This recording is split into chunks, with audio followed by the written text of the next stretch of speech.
A beautiful weekend to start the month of April in South Florida as we welcome you into the Anson Sports Complex in Miramar, Florida as we look ahead to the 2026 edition of the Miramar Invitational.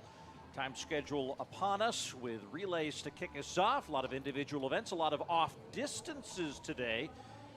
But what is certainly the case each and every time some of the best in the world come to the Anson Sports Complex, the crowd is eagerly anticipating the action on the track and on the field, getting set for these 4x100 meter relays to begin the afternoon. I'm Paul Swangard, joined by Otto Bolden on his home turf, home track, and we're already getting into the blocks here for this men's 4x100 meter relay. And it should be pretty good. They've already run a heat. The favorite team would be the team on the outside in 6, Star Athletics. You see them there in 6, just behind the Texas High School All-Stars and the Dominican Republic B team. They led all qualifiers in the heats. As the racing gets underway from the inside, it's the United States, Jamaica, the Dominican Republic, Star Athletics on the outside, and they look like they have the first exchange as Kenny Bednarek scheduled to have the baton there on the backstretch. That pass was a little better in the earlier rounds. That second pass now to Kyrie King was good.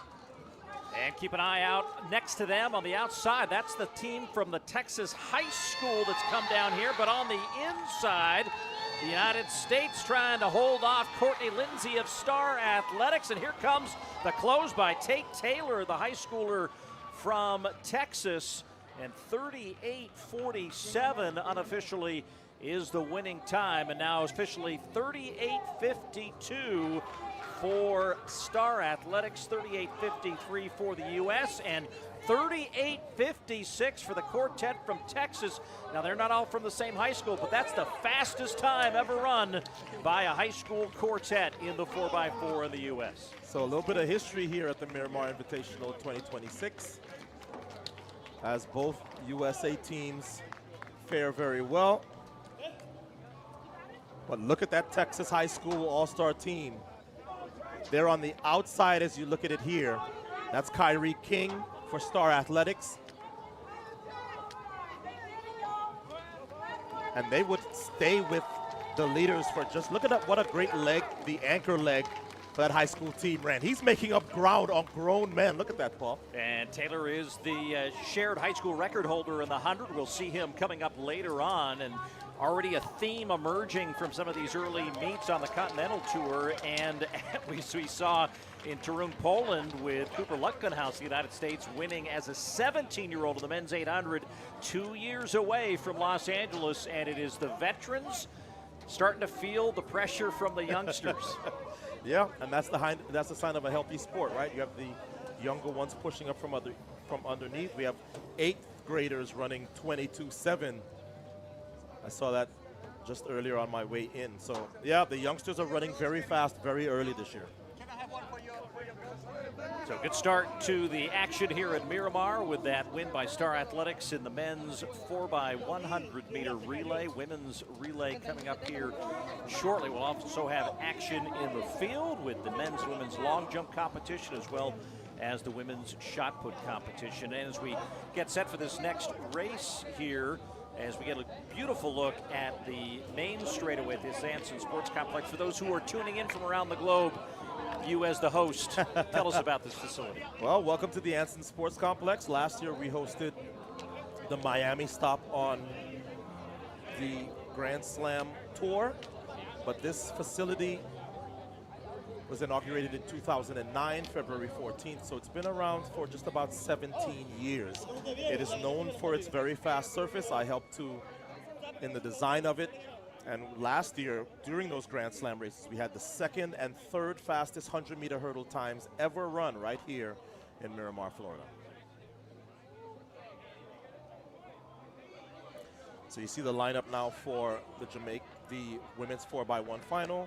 Jamaica in 4, the All-Stars in 5, and Empire Athletics in 6. This community has a lot of Caribbean folks and a lot of Jamaicans, so you're going to see a lot of gold, black, and green in the stands today with Jamaicans and other islands representing. Remember last year we had Judy and Alfred from St. Lucia here, and we had a huge section of just St. Lucians. Not a ton of St. Lucians here this year, but the Jamaicans, as always, have come out to represent as we look now at that all-star high school team running the fastest time that we've ever seen a high school team run. And we'll have a chance now to hear from that quartet from Texas who are joining Jillian Russell Love, the World Indoor Championship silver medalist in the 60-meter hurdles for Jamaica. She joins that quartet now trackside. You ran a fantastic time giving the pros everything that they could ask for here. I know you guys must be so proud of the time. Was that something that you were looking for, that time that you saw? Yes, man. We just came in here to do what we're supposed to do, glory to God, and we just came in here and did national record, so it was like that. Can't ask for more than that. How satisfied were you with your exchanges? Did you practice together? How often did you practice together? Well, to be honest, we only had one day of practice. We practiced yesterday.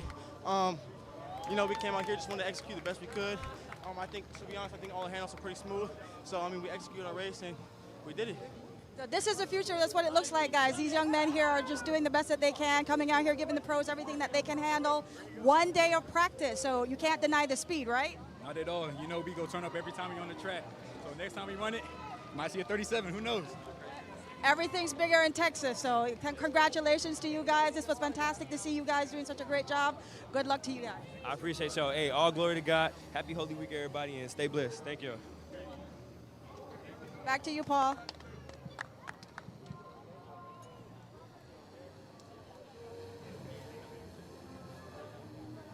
Little photo opportunity with Kenny Bednarik as he enjoys the crowd that is continuing to fill these stands at Miramar, the Anson Sports Complex. Here from those Texas high schoolers, ran 38:52, the high school record, which will still stand. But just to give you a contextual note of that performance we just saw, 38:92 by Atascocita out of Humboldt, Texas, that set back in 2024. So that all-star group of high schoolers running almost a half-second faster. I am old enough to remember when you could win world and Olympic medals with 38.5. I believe Trinidad and Tobago's first silver medal at Worlds was in a time around there. So that was a long time ago. Yeah, had they won the race, it would have been the fourth fastest time in the world this year coming into the week. And, of course, a lot of relay actions happening around the world and certainly here in the United States and even here in Florida. The Florida relay is going on, Texas relays, the Oregon relays out in the Pacific Northwest. But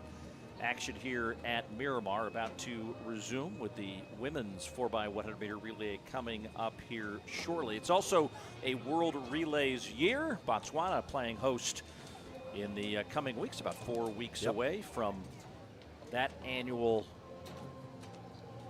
event. As we keep an eye also on the action in the field, this is the men's long jump as they are working their way through their final warm-ups before they start their action here. They're in a combined event with the women, and we'll give you some highlights of that as the day unfolds. Also, the women's shot put competition, the third field event offered on this first Saturday in the month of April, Easter weekend. Well, we expect a lot of fast times here today, not just because the surface is one of the best in America, but one of the reasons why you'll see a lot of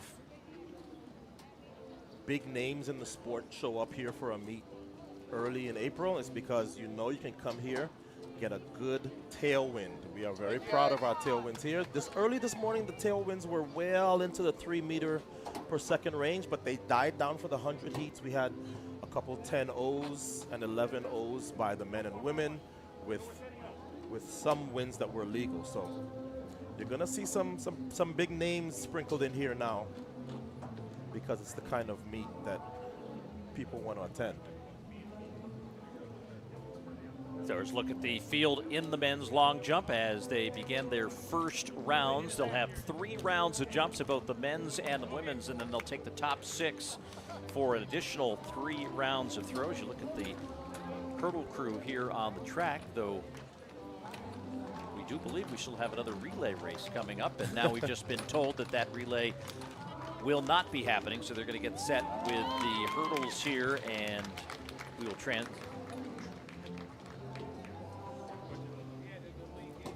as we look at the athletes in the mix zone and we look high above Miramar, we say hello to you here in the booth. Paul Schwanger joined by Otto Bolden as we get into this 2026 edition of the Miramar Invitational. Appreciate all of you joining us on World Athletics around the globe. Chance to really celebrate this facility and really celebrate some of these largely Caribbean athletes who are here. Certainly the U.S. well represented, but there is a kind of a certain vibe to this particular event, and the meet organizers really trying to lean into the local flavor here. There's a lot of folks from the Caribbean who are here as South Florida residents, and they love to come and support those nations. Yeah, I would have loved to compete at a meet like this back in my day, because I just feel like it's the kind of meet where you can come and get an early season fast time, and you'll have it builds your confidence. You run a fast time early, you feel like, hey, all the stuff that I'm doing in the gym, all the stuff that I'm doing in practice is paying off. So coaches know you bring your athlete here, you certainly can't beat the weather. It's 82 degrees, nice tailwind. That's almost guaranteed to stay legal. We'll see. So yeah, we're happy to have everybody that comes and supports this meet. But we also have some big names who are here from the U.S. as well. Kung Fu Kenny Bednarik just competing in that men's 4x100 meter relay, helping Star Athletics to the victory, and he now joins Jillian trackside. Hi, Kenny. We just saw you in the 4x1. How did you feel about your performance today, and what is it in context of what you're trying to do for the season? I felt pretty good. I did what I needed to do on my leg, body feeling strong, getting ready for the season. This is just helping us prepare for the opener. I got it in China. Coach wanted us to just do the relay. I wanted to do an opener, but, I got to follow his plan. But coming out here at Miramar, we got great weather, amazing track, amazing crowd. I love it here. We're glad to have you here performing for us. A lot of people are doing some different events this year. It's an off year, not really a championship year. Are you going to be trying to do anything special or outside of the norm for you? No, I think I'm going to stick to the same game plan. I did want to come here to do a 300, but, Coach said I got to follow his plan, so I was like, all right, but, I can hope. But, yeah, this year's going to pretty much be the same, just getting ready for the 100 and the 2. And, I got some big goals to achieve, and it's going to be a great year. What are some of those goals that you're trying to accomplish? Obviously winning is the one thing, but being consistent with executing my races. Time goal, I'm trying to see if I can crack 9.7 low or faster than that, but I think I have the capabilities if I put my race together, and, we'll see what happens. I'm going to be selfish here, and I just want to say that I think that you would run an amazing 400. Oh, I think so too. Oh, maybe we can get Coach to think about that. I used to be a 400 runner. I'm faster and stronger than I was, in college, but I just need more reps in order to kind of get it going, because every time that I ran it in the past, I would get too excited and I would kill myself in the first 200. So, this year I was telling Coach the same thing, like, hey, give me a 400, at least 4x4 something. He's like, nah, man, that's not the plan. I'm like, okay, fine. But, like I said, next year, for sure. Oh, that's going to be awesome. So we're looking for Kenny to come out next year, and we're looking at you the rest of the year to see what you're going to accomplish, and hoping the best for you as you continue to push forward. Thank you very much. Yeah. Thank you. You're welcome. All right. You got a little glance there of his coach, Dennis Mitchell, who he kept referring to. So that's one of the powerhouse clubs in the world. That's the club that includes Sha'Carri Richardson, T.T. Terry, double world champion, triple world champion Melissa Jefferson Wooden, and many, many others. Kyrie King, Aaron Brown. So, yeah, if Coach says no 300, no 300. So Kenny's being a little coy there. Of course, Paul, he came from the 400 meters. He was a 400-meter runner back in his earlier days, who has stepped down to the 4. Well, great story arc, too. He came through the ranks in the junior colleges. That's where he kind of made a name for himself, and didn't necessarily take the same path as a lot of other major pro stars do, particularly in the U.S., but also abroad, that use the U.S. collegiate system to develop into the best athletes in the world. So women's 4x100 meter relay, you mentioned Melissa Jefferson Wooden. She was to have been part of a quartet racing for Star Athletics, but they've had some folks banged up a little bit. It sounds like T.T. Terry's also trying to get back to 100%, so decision made to not have that 4x100 meter relay. So as we keep an eye on the early jumps In the men's long jump competition, DeMarcus Simpson of the United States now with the longest jump so far here in round number 1. We got Gail of Jamaica, the world record, or excuse me, the world champion from a few years ago. He's in the competition as well, but a decidedly American-flavored men's long jump competition. Women's long jump also continuing here as they'll go through their first of 3 preliminary jumps. You know, as we looked at the time schedule, we asked it of Kenny Bednarek, some off distances here, which is not necessarily unusual for an early April meet,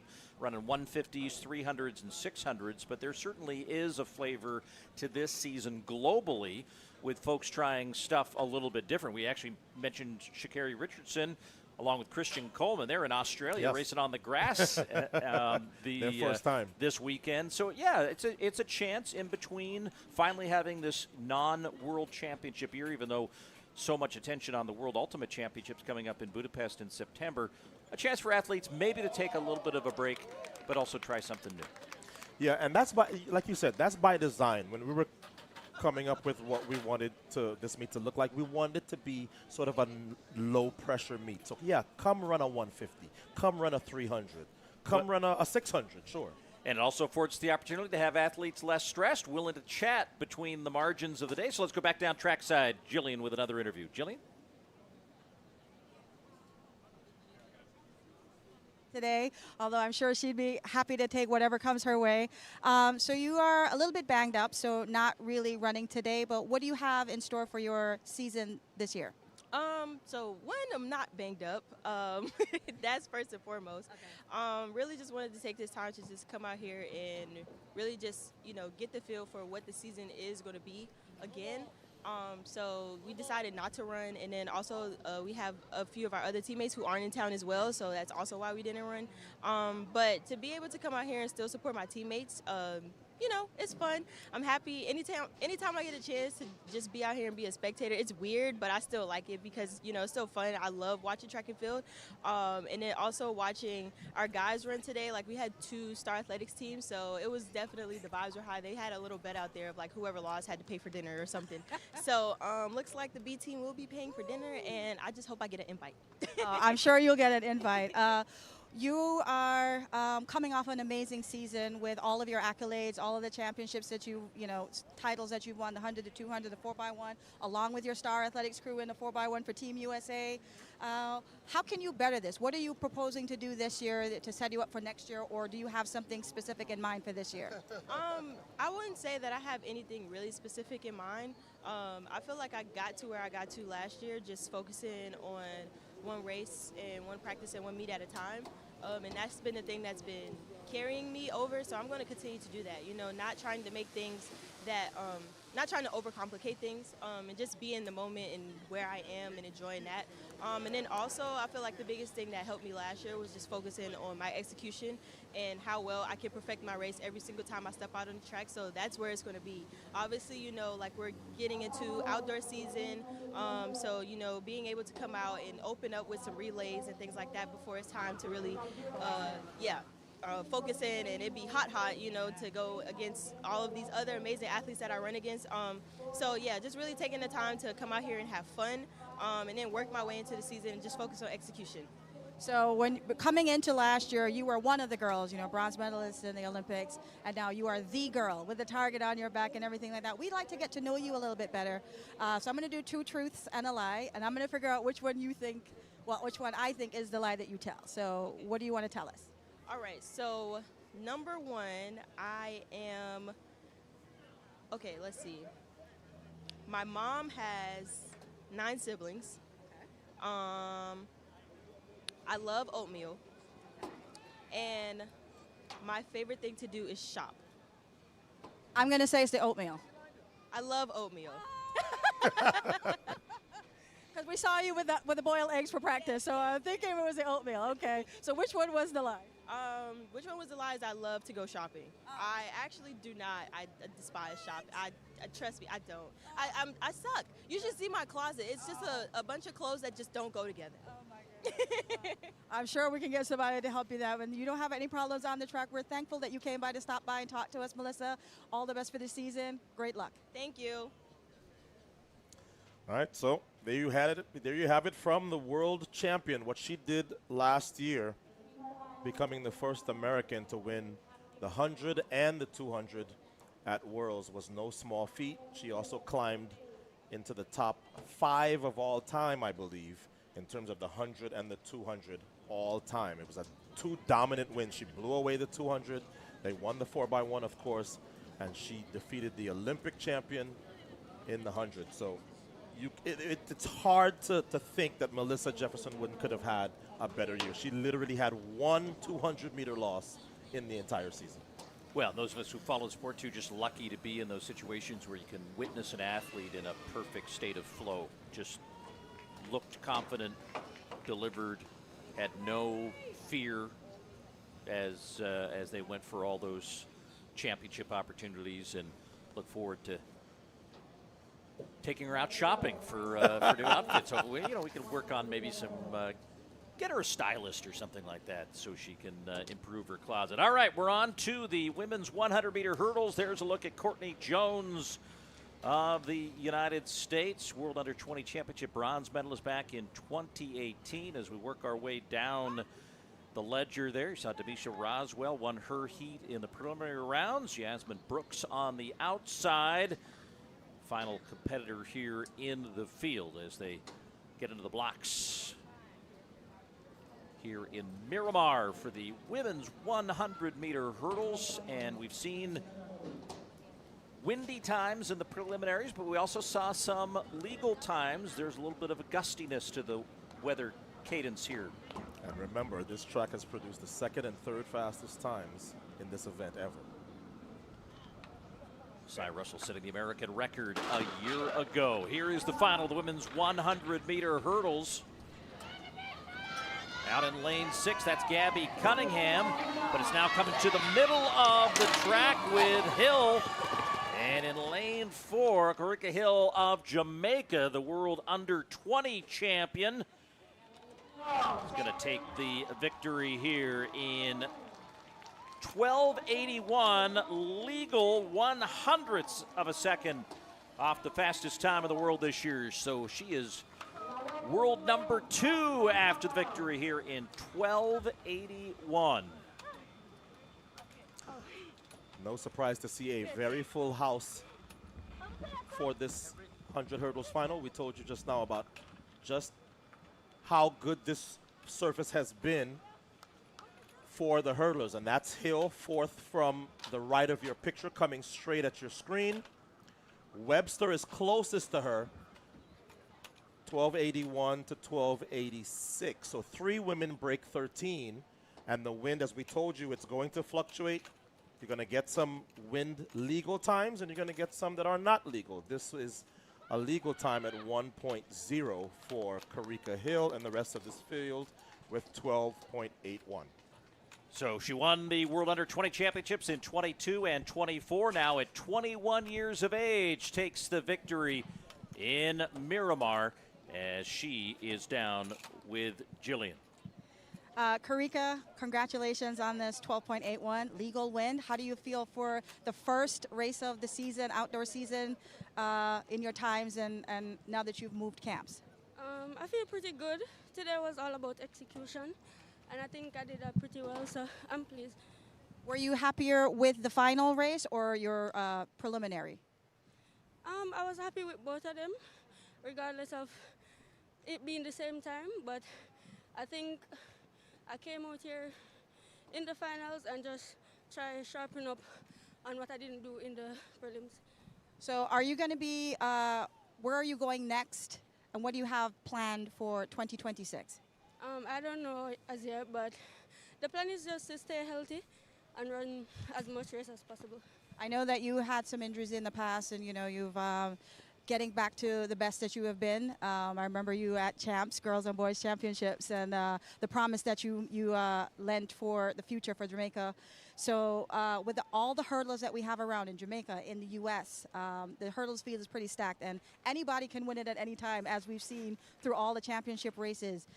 How confident do you feel coming in, knowing that you could be one of those to take over for the international titles to come? I mean, it's just for me to continue to stay focused. Focus on myself, actually. Keep trusting the training, trusting myself, and then the result will show. Are you going to be doing any 100 meters as well? I don't know. Well, Karika, thank you for stopping by. Congratulations on the win and good luck in the future. Thank you. So nice win for Karika Hill, 12:81. That's the kind of time that lets you know, okay, coach, I feel good about where we are. It's April, I'm already well under 13. On to the rest of the season. Hurdle crew out on the track, resetting the hurdles to the higher height for the men as you look at the current standings in the women's long jump competition. Monet Nichols, World Indoor Championship medalist a couple of years ago, leading here just shy of that 7-meter mark. Akeelia Smith, who holds the meet record, currently in second. As we move our perspective back to the start line of the track, men's 110-meter hurdles coming up next. Lewis Rollins among the field that will try to take down Jamal Britt, who blazed a trail, a new meet record here a year ago. He won his heat convincingly in the early part of the session, and back here on the track, try to win another Miramar Invitational. I'd be very surprised if his meet record from last year stands. The only thing I think can get in the way of that is possibly having a wind-aided race, and the wind, as we saw, died down for the women's hurdles. So we have high hopes that we will see a new meet record. As you said, Britt setting that 13:19 mark last year. That'll be his goal here today. Britt among a quartet of 4 Americans in the field, with Eric Edwards, Lewis Rollins, and Devion Wilson.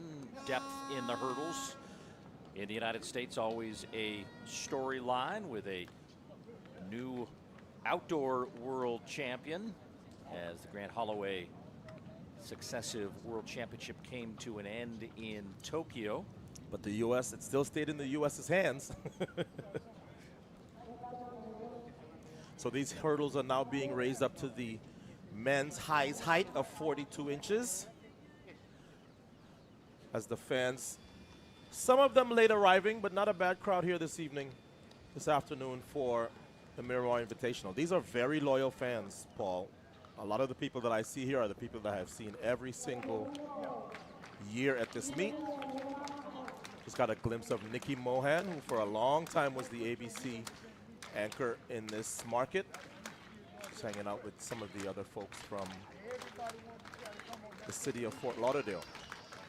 Sweep it across the field in this men's 110-meter hurdles. Jonathan Santiago Pagan of Puerto Rico on the outside in 8. Wilson of the United States next to him at 7. Rollins in 6. Edwards in 5. Jamal Britt,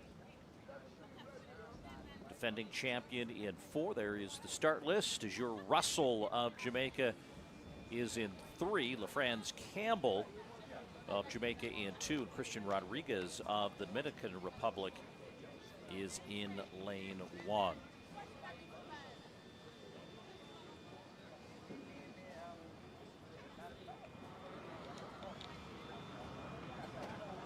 Britt won his preliminary heat in 13:15, which was significantly faster than the fastest time in the world coming into this very early part of the outdoor season. However, it was wind aided, and give him credit. You talk to the hurdlers all the time. You get up into these +3, +4 winds, and you're trying to just manage yourself because those barriers are coming faster. Yeah, it can be hard to explain to people who are not familiar with track and field. They go, hey, don't you want a wind blowing you the whole way down the straightaway? And you go, no, because those barriers are 42 inches.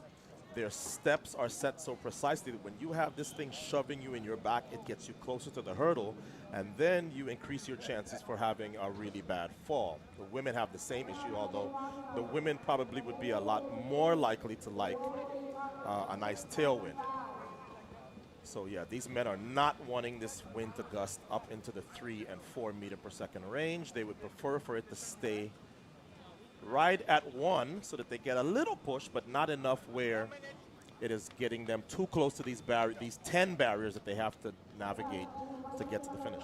Now, there was also wind at another big relay event this weekend at the Texas Relays down in Austin, Texas, and the U.S. hurdling community kind of taking note that a youngster, Andrew Jones, ran 12.97 over the high school height hurdles with a 2.8 meter win, so not record eligible, but reminder. Sign of things to come. It might be. That's a fast time for a high schooler. Great to see some folks who were competing in other sports, maybe earlier in the day, coming in to watch the gateway sport to all sports, athletics, track and field. And I can tell you, Paul, if you are the child of a Caribbean parent, they're going to put you in sports. So they're like, yeah, you're going to play your soccer game, and then we're going to go to the Miramar Invitational, and we're going to watch some of these amazing track and field athletes. So we're glad to see the youngsters here.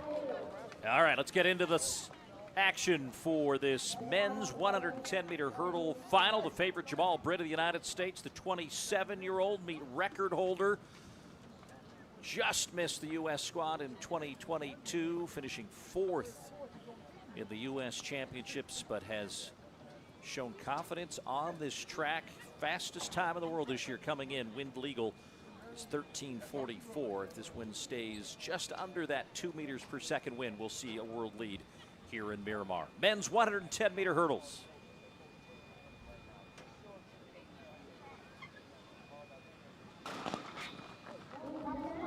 And we'll keep an eye on Britt, clean over the first 2 hurdles. He's got some company here next to him with Russell, Britt, and then a couple of over. That's Rollins, but it is Jamal Britt now taking the back half of this race.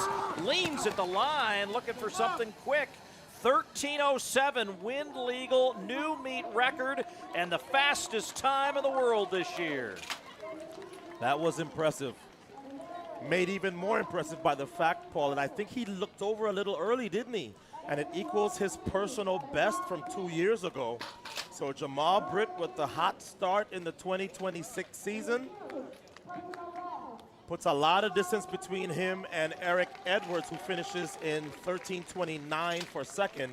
Rollins came up for third, but he was quite a ways back. So Jamal Britt, I thought, Paul, like he got pressed just enough by Edwards in the middle of the race. We're going to get another look at it here. Jamal Britt is 4th from the right. You see where Eric Edwards is in relation to him? He's pushing him. He's letting him know, hey, I'm right here. And that, to me, kind of focused Jamal Britt in to those barriers ahead of him. And he started to put some separation. But look at the early lean that he had, because he comes over hurdle 10. He's leaning for the tape. He looks early, sort of backs off, and then he throws the shoulder. So there's a little bit more there, probably a lot more there with Britt, but he has to be happy with this performance. Well, we talked about the 4th place finish in 2022 outdoors. He was 3rd at the U.S. Indoor Championships. He just didn't make the team, and now he's got some momentum going to the outdoor season as he now visits with Jillian. Hi, Jamal. Congratulations on that race. How did you feel about your start and your execution? Can you take us through that race and tell us like how you felt going through and what you worked on that you thought you did well? Yeah, so mainly just this indoor season, I really just been working on the first 5 hurdles for the past like 3-4 years. Last time I ran like super fast indoor was in college, so the fact that I finished the season with like 7:46, that was like a big confidence booster for me because I'm usually a top end runner, whether it's hurdles or flat. So I was just trying to focus on those first 5 hurdles. Like I ran indoor season, and usually I just let the last 5 just be me. So, and I equal my PR, so, which I was surprised and it was win legal. So, so I was really happy about that. So the fact that I came out here, not really expecting what it is, because the focus really was just to come out here and win, since this is like my, second time going over hurdles since training. So it was a good runner. It's a lot different than doing indoors with just the 5 hurdles. Adding those other 5, pushes you a little bit more. And you personal best, you said. Equal personal best, 13:07. So what else do you have planned for the season? Right now, I'm running at Drake Relays. In between that, I'm just going to be running over the bench, just work on speed, since that's really what I want to focus on. So, but we'll see after Drake Relays what we get into. That's fantastic because you have putting in a PB here and you haven't started working on the speed yet. That's going to be looking good for the rest of the. Everybody else needs to watch out for you. Yeah. I mean, this generation of hurdles is fast, so it's really just trying to maintain and be come out here and win. It's not about just running times and stuff. Just come out and just compete. So Jamal is committed to the win. He got that here. Congratulations to you. Best of luck for the season. Thank you so much. Yeah, if you're a U.S. hurdler and you look at Daniel Roberts and Grant Holloway and Cordell Tinch and Trey Cunningham and the youngsters that are coming through, Jamal Britt just trying to find his way, competed collegiately in the Midwest, and he's kind of got that Midwestern sensibility about himself, which is, hey, I'm just going to grind it out. I'm going to go out and take some chances away from the hurdles to try to get faster. But he's on the top of his game early in the 26th season. Well, Paul, we were in your house at Hayward Field for those Olympic trials 2 years ago. If you ran 13 flat, you didn't make the U.S. Olympic team. So, yeah, Jamal Britt and every other U.S. hurdler understands that as long as you have Grant Holloway and Daniel Roberts and all the guys, and that's before we talk about the reigning world champion. Yeah, you have to be well under 13 to even have a shot, and then you have to have a great day at nationals or trials. So Jamal Britt and the rest of these U.S. hurdlers understand the task at hand. You knew the job was hard when you took it. But Britt, that's a fantastic performance for him. As he said, just really adding those last 5 hurdles and coming out here with an equal personal best. And the track proving to be fast as advertised. The crowd in the stands, the crowd in VIP also enjoying this action here. We've still got 90 minutes of action here, but we're going to start to look at some of the field event action. We're also going to start to see some of the non-traditional distances. Next events on the track will be at 150 meters.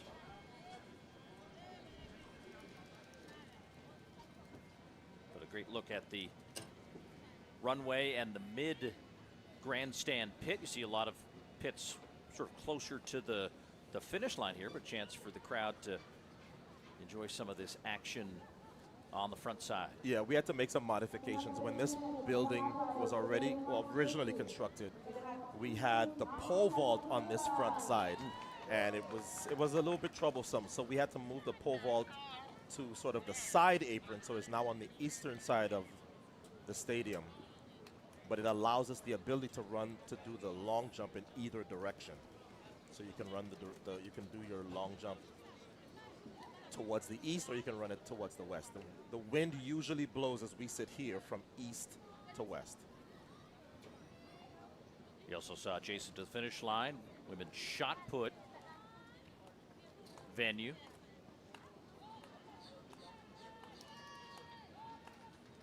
That competition is underway. Women's shot put leader,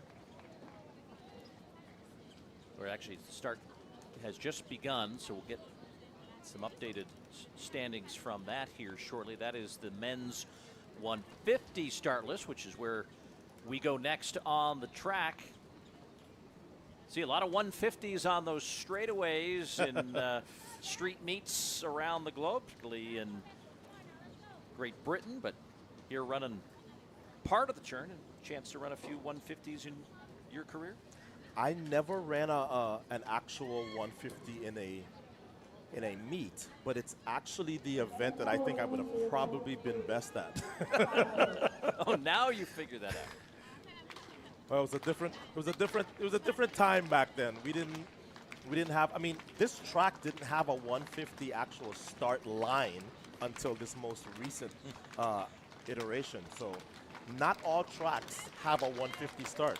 Does Hayward Field have a 150 start? I don't think it does. We've got a lot of lines everywhere. I'm sure they probably accounted for it, but I don't think I've seen a 150 run. I mean, it is, a chance, again, early season. I mean, what you do still a lot of coaching. Yes. So why would you put someone in a 150? Well, my athlete, Brianna Williams, will be in the women's 150 because I want her, of course, all sprinters. Yeah, I want to run the 100, I want to run the 100. But it's like, no, let's start from the longer distances and work our way down. I didn't think she was really ready for a 200. 150 is a nice way to split the difference. And she's in that race with Tina and Tia Clayton, who are her peers from Jamaica. So that should be a good race coming up right after this men's 150, which features the Olympic and world silver medalist, Kishane Thompson of Jamaica. The last time you saw him, he was at the World Indoor Championships where he got another silver behind Jordan Anthony of the United States. So Kishane, in his short career, already racking up a ton of medals. He just does not have that gold medal just yet. So lots of motivation. Speaking of the Olympic and world silver medalist, there he is on your screen. And he is guaranteed to get one of the loudest ovations here when he is introduced in just a few minutes. He's a big favorite among the Jamaican fans. He reminds me so much of Asafa Powell. His demeanor, sort of a quiet demeanor. Brilliant starter. I don't think he's quite the starter that Asafa was. Asafa is probably one of the best 2 or 3 starters in the history of the sprints, but he's got a lot more medals individually than Asafa so far. And he's, as I said, he's trying to get that elusive gold medal that so far he hasn't been able to do. He's just outleaned, of course, in the Olympics by Noah Lyles. And then lost to his countryman last year at Worlds, Oblique Seville, when the Jamaicans went 1-2.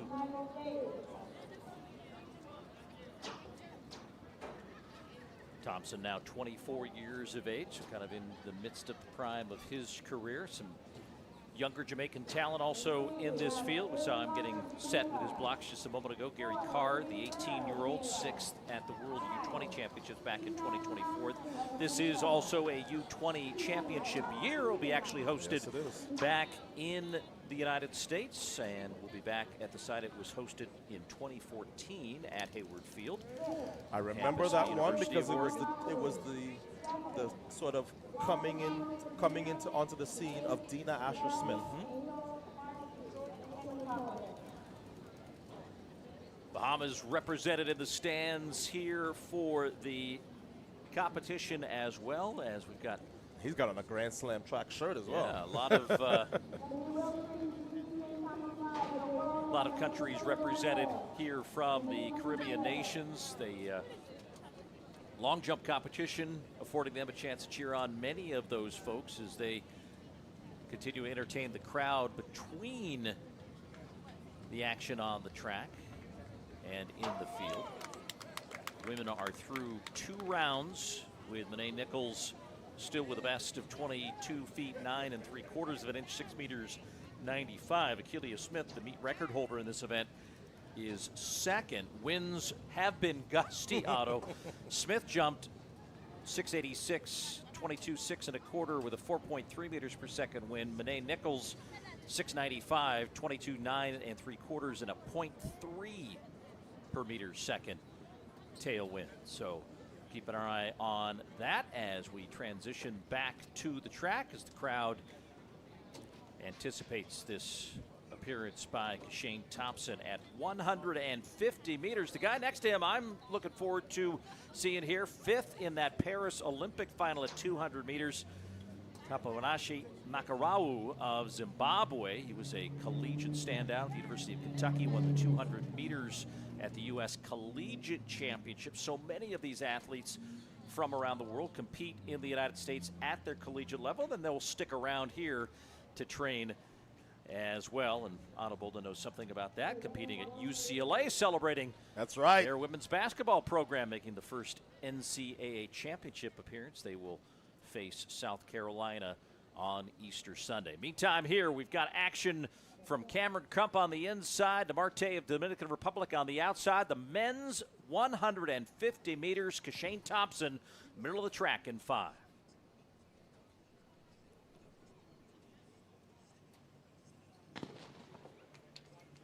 Crump, Card, Kerr, Thompson, Makarawu, Thompson, and Marte, and Kishane Thompson has got himself a little bit of a lead, now trying to hold on to it as he tries to hold off Makarawu at the end, and he's going to have to do some work at the end to hold on to the victory and preserves it in a wind legal as we await the time. Not bad at all. 14:92, and that is a new world record. Wow, wow, wow. So you surmised. So he breaks the record of Linford Christie of all people, 1497. So special performance here at Miramar for Kashane Thompson. He is fourth from the outside. You would expect for a guy who can run 9.7, he would separate, but I thought it was a brilliant move by his coach to put him in races like this where if he falters late, somebody's going to come up next to him. And Makarawu was right there, but it forced Kashane to make sure that he dipped properly at the tape, and the result is a new world record, 14.92 with a following wind of 1.3. So great run by the Olympic and world silver medalist. And we get the first world record that we've had here at the Miramar Invitational.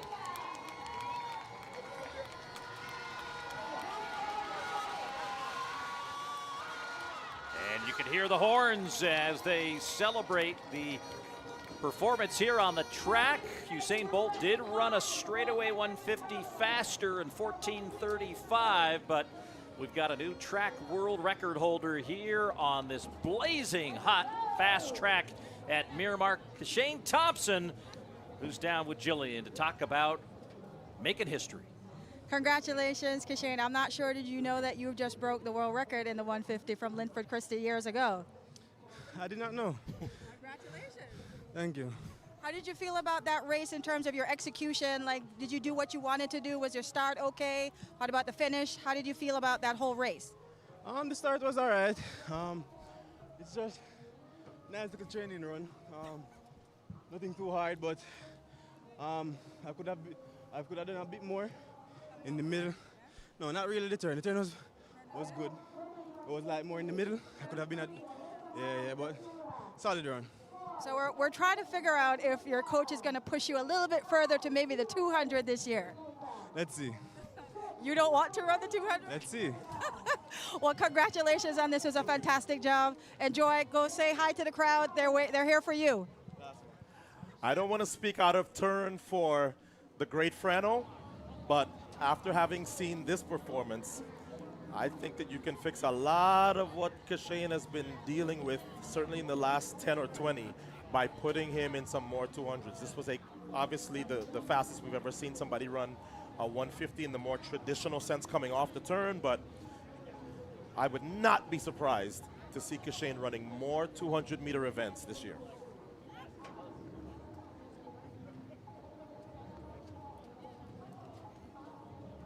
So the women take center stage on the heels of that world best performance by Kashane Thompson at 150 meters, and Jamaica bringing some additional firepower with the Clayton twins and Brianna Williams, coached by Otto Bolden. We'll talk about her in a moment. Let's start with the Clayton twins, two very different crescendos and what it would be the opposite of the crescendo in the case of one of them, injury at Nationals, but the other one goes and makes her sister proud. Yeah, so Tina was the one that got the silver behind Melissa Jefferson Wooden last year in Tokyo at Worlds. And Tia is the one who made the Olympic final in Paris, even though she didn't seem to be able to finish the race properly and faded to 7th. But that's the future when we talk about Jamaican sprinting. They just had a phenomenal performance at the Boys and Girls High School Championship, so there's another one coming. She just ran 10:97 and 22.3. Well, and for Williams, youngest woman ever to win the 100 and the 200 at the under 20 championships, and you working with her throughout her career and mentoring her through the highs and lows of her career. Give us an update on her progress. Well, she left me in 2022. She went to Jamaica for a little while. She went to Los Angeles for a little while, and now she's back. I think physically she's okay. I'm just really working on her head, because I think when you've been a young phenom and you've won and all you've done, I mean, she won an Olympic gold medal leading off Jamaica in the Olympics at age 19. I think sometimes you feel like, oh, this is always going to be easy. And then when the resistance comes, then you have to really, then you find out who you are. So I've put her in this 150 in no small part because I know that the Clayton twins are going to be here, and I know she's going to be kept honest. But I also implored her, look, this is your track. Give a good account of yourself. Everybody is here at your track to compete. And I want her to have a good run here out of lane 6 with the Clayton twins behind her in 5 and 4. Well, it's all about youth in this race with the Claytons at 21 years of age. Alyssa Marsh of Canada was scheduled to, there she is in lane 3, 25 years of age. She's the veteran of this field. Williams 24, and then Patricia Sine of the Dominican Republic, just 16 years old, will also race in this event. Dominican junior champion at 400 meters back in 2025. Yeah, she's a quarter miler stepping down. Though it doesn't look like she's there, so a late scratch, yes, perhaps? I see a late scratch, yeah. No lane 7, so Marsh, the Clayton twins, and then Brianna Williams, who effectively is on the outside in 6. Nobody is to her outside. Might as well throw it out, since we saw Kashane set the world best, world record. 16:41, Brianna McNeil, without hurdles, in Fort Worth, Texas, back in 2020. I don't think that time is unapproachable. I know that these athletes are not necessarily sharp, but I don't think Kashane Thompson is sharp, and we just got a world record from him. So let's see. I think they could approach that time. I don't know that that record is necessarily gone, but I think they could approach that time. Well, with this track, with this crowd, and with this field, you got the ingredients for something special. Women's 150 meters from Miramar.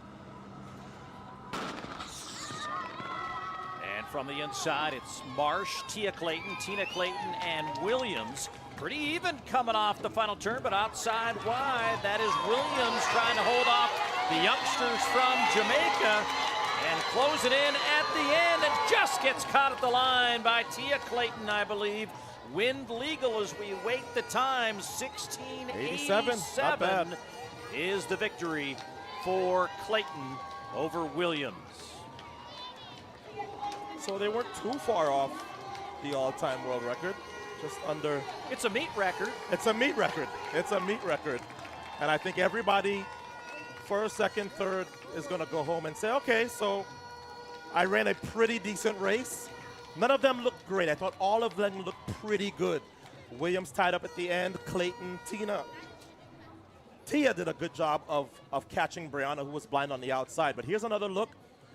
Williams and Clayton in 6 and 5. So now Brianna Williams leads off the turn, but she has no idea what's behind her. And now Williams starts to tie up. Now look at the move from lane 4, and it's lane 4. And Tia Clayton that gets the win officially, just out-leading Williams. It's just got to be an odd feeling, right? You're like, wait, there's more? Yes, you know, because very few of these women are used to running 150 in competition. Of course, in practice, they run it all the time. But, yeah, I'm happy. As a coach, I'm like, hey, you broke 17. So we're happy with that. Very entertaining race. Close within 0.13 of a second between first, second, and third. But let's hear from the winner, Tia Clayton, who's with Jillian. Hi, Tia. Congratulations on that 150. 16 seconds. Are you pleased with the time? Well, I'm pleased.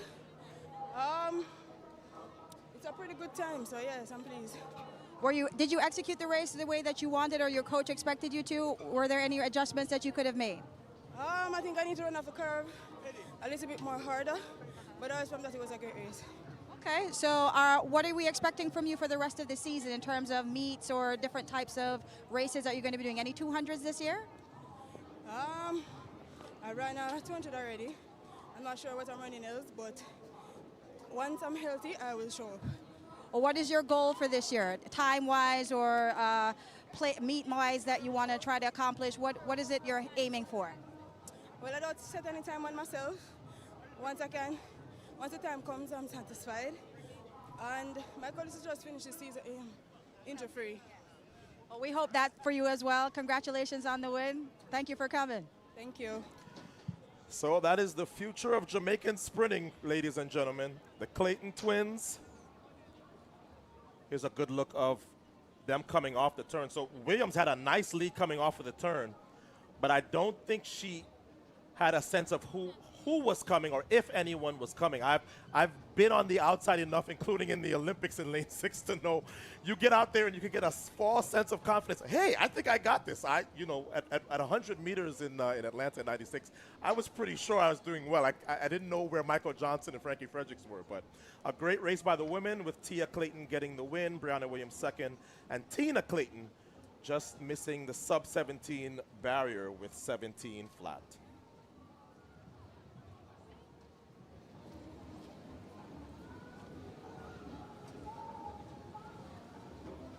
Beautiful vista from the Anson Sports Complex in Miramar, Florida, kind of equidistant between Fort Lauderdale and Miami. Just the way we like it. You can fly, if you fly into Fort Lauderdale, you're about 20 minutes away. If you fly into Miami, you're about 25 minutes away. See that full schedule. We'll look ahead to the action that comes up next, which will be this women's 100-meter final, as they had preliminary races earlier in the day. It was a good prelim round for the Jamaicans, with Lavanya Williams running a wind-dated sub-11 second performance as the fastest time qualifier. That was a 2.5 meters per second win, but we've seen it come up, and most recently for these last two races been under 2.0 meters per second.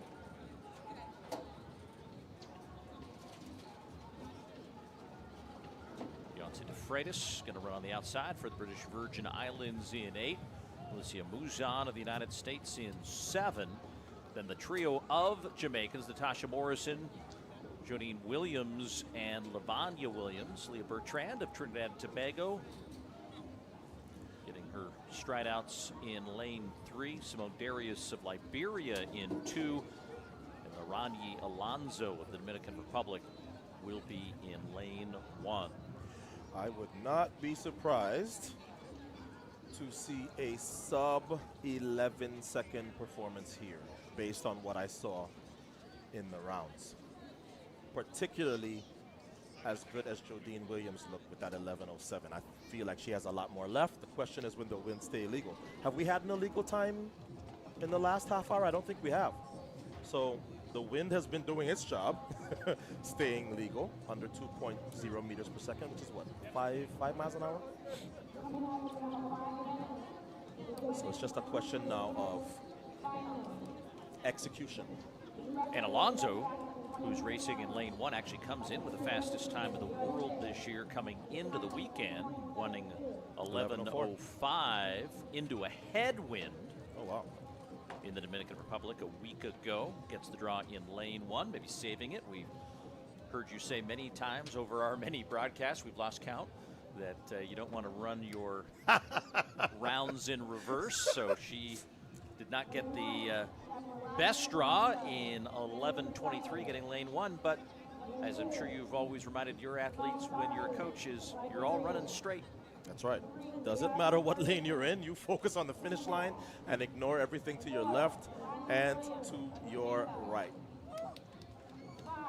Yeah, I saw enough from Jodine Williams in the heats to feel very sure in saying that I think she's going to approach 11. And this early in the season, that's a good result, because most athletes are still very much in the weight room lifting, still doing stuff that's you don't really want to be sharp in April. The Diamond League season doesn't even start until another few weeks. So I feel like if she can come out of here with a time that is close to 11, she's going to go back home feeling like, okay, we're on the right track this year. Let's just keep it going. Well, this meet got out to a amazing start back in 2021 when Sha'Carri Richardson came here and ran 10:72. That stands as the meet record. Yeah, she also ran 10:05 wind-dated. Yes. And that blew away the crowd. I think that might be the loudest I've heard the crowd here at the Miramar Invitational. Richardson competing in Australia this weekend, as this crowd still equally excited to welcome some of the best in the world for this 2026 edition of the Miramar Invitational. Appreciate you all watching around the world on World Athletics. As we get this 2026 outdoor season started in earnest, very busy weekend on the U.S. circuit with collegiates, high schoolers, and the pros just getting started. Diamond League starts up in just a few short weeks with the sequence in China. Keeping our fingers crossed about updates about where things stand with the Doha meet. Right. Certainly feel for a number of the folks we know who are behind the scenes there doing everything they can to make good decisions in respect to the athletes and the situation going on in the Middle East. But a lot to look forward to. World Relays, World U20s, World Ultimate Championships will close things out in middle of September. And then we'll be back on a World Championship year cadence as the Bird's Nest will welcome this group back in 2027. Then all eyes to Los Angeles in 2028 for the Summer Olympic Games. Women's 100-meter final.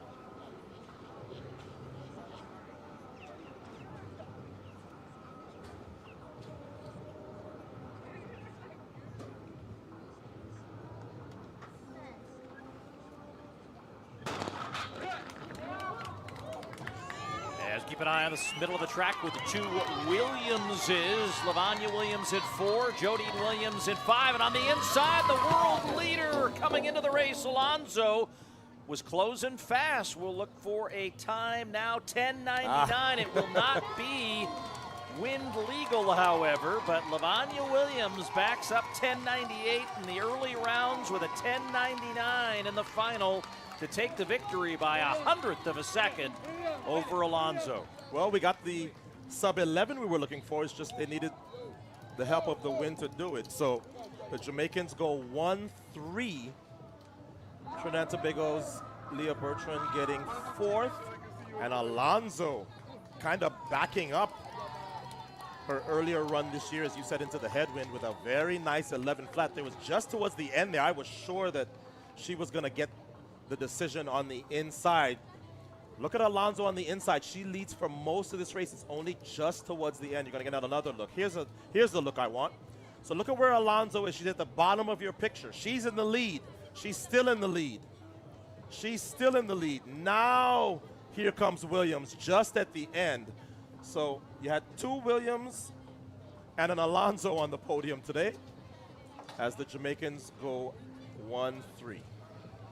This is like two Claytons and a Williams in the it's very similar. Women's well, Williams is a very popular name in Jamaica, that's for sure.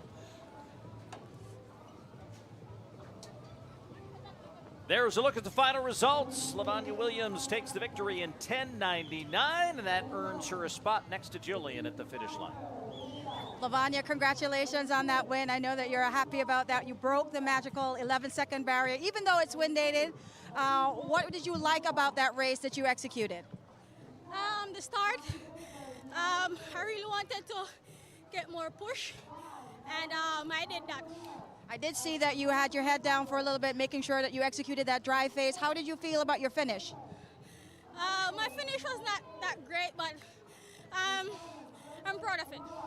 Are you going to be doing any other different types of races this season to try to get yourself to the international level? I'm not sure. Not sure yet. Would we see you any 200s then, maybe? Soon. Yeah, okay. Well, that was a great race by you. Any plans for the rest of the season? Any goals that you're trying to accomplish? I really want to get a 10, 10.9, 10.8. I really want to break that 11-second barrier. You did that. We're going to try to make sure that you get another chance with it not being wind-aided. But congratulations and good luck for the rest of the season. Thank you very much. It's a great time to remind all the sprinters out there, the short sprinters, maybe you don't like the 200, look at the podium from the last World Championships, look at the podium from the last Olympics, and tell me how many of those women do not run the 200-meter dash regularly. You may be surprised at the result. Just 20 years of age. Really liked her start. That was her words, not mine, but you can look back on this again. She's putting together a nice race structure and just on the cusp of, without the wind, getting under that 11 second. That, you know, so many events with so many important barriers to break, but for a young 20-year-old, getting under that 11 seconds kind of moves you into a new chapter. I remember when Brianna was that age and sort of deciding which races I would put her in where I knew she could compete with established pros, and that's what the coach of Liriani Alonso has to sort of navigate. It's like you want to put them in races where they can be competitive, but not necessarily in races where they're going to get blown out and maybe start to affect their confidence. Remember, she is only 20 years of age, but the Dominican Republic and the Felix Sanchez Academy continuing to produce the Dominican stars. All right, Rasheed Foster on the tail end of that pan across from our camera in this men's 100-meter final. It's coming up next. Next to him, Rohan Watson of Jamaica. Akeem Blake is here. He'll be racing next to Ronnie Baker of the United States in lanes 3 and 4. Melvin Marcelino of the Dominican Republic in 5. The high schooler from the United States, we saw him on an anchor leg in the 4x1, close the gap on the pros. Tate Taylor, see what he can do with this opportunity in lane 6. Joseph Amoa in lane 7.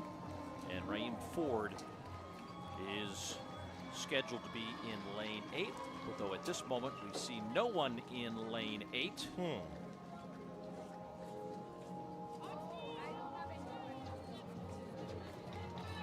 Mentioned Tate Taylor. There he is, 18 years of age, very tall in stature, and his lifetime best of 992 is equal the United States high school record. The quartet that ran from Texas ran faster than the high school record in the 4x100, but because they're from different high schools, that will not be ratified as a high school record, but certainly one of the fastest we've ever seen. Wait this opportunity for Tate Taylor to run against some of the pros today. And it goes back to what I was saying just now. As his coach, you put him in the races where you think not only does he have a good chance to be competitive, he's got a chance to win this race. And based on the leg that he just ran on that All-Star 4x1, I think he's going to be very competitive in this race, despite the fact that we have many seasoned veterans and established veterans like Ronnie Baker and Akeem Blake. Guys who know what it's like to go to the World Championships and the Olympics. As we look now at Watson of Jamaica. He'll be in lane 2. Rohan Watson.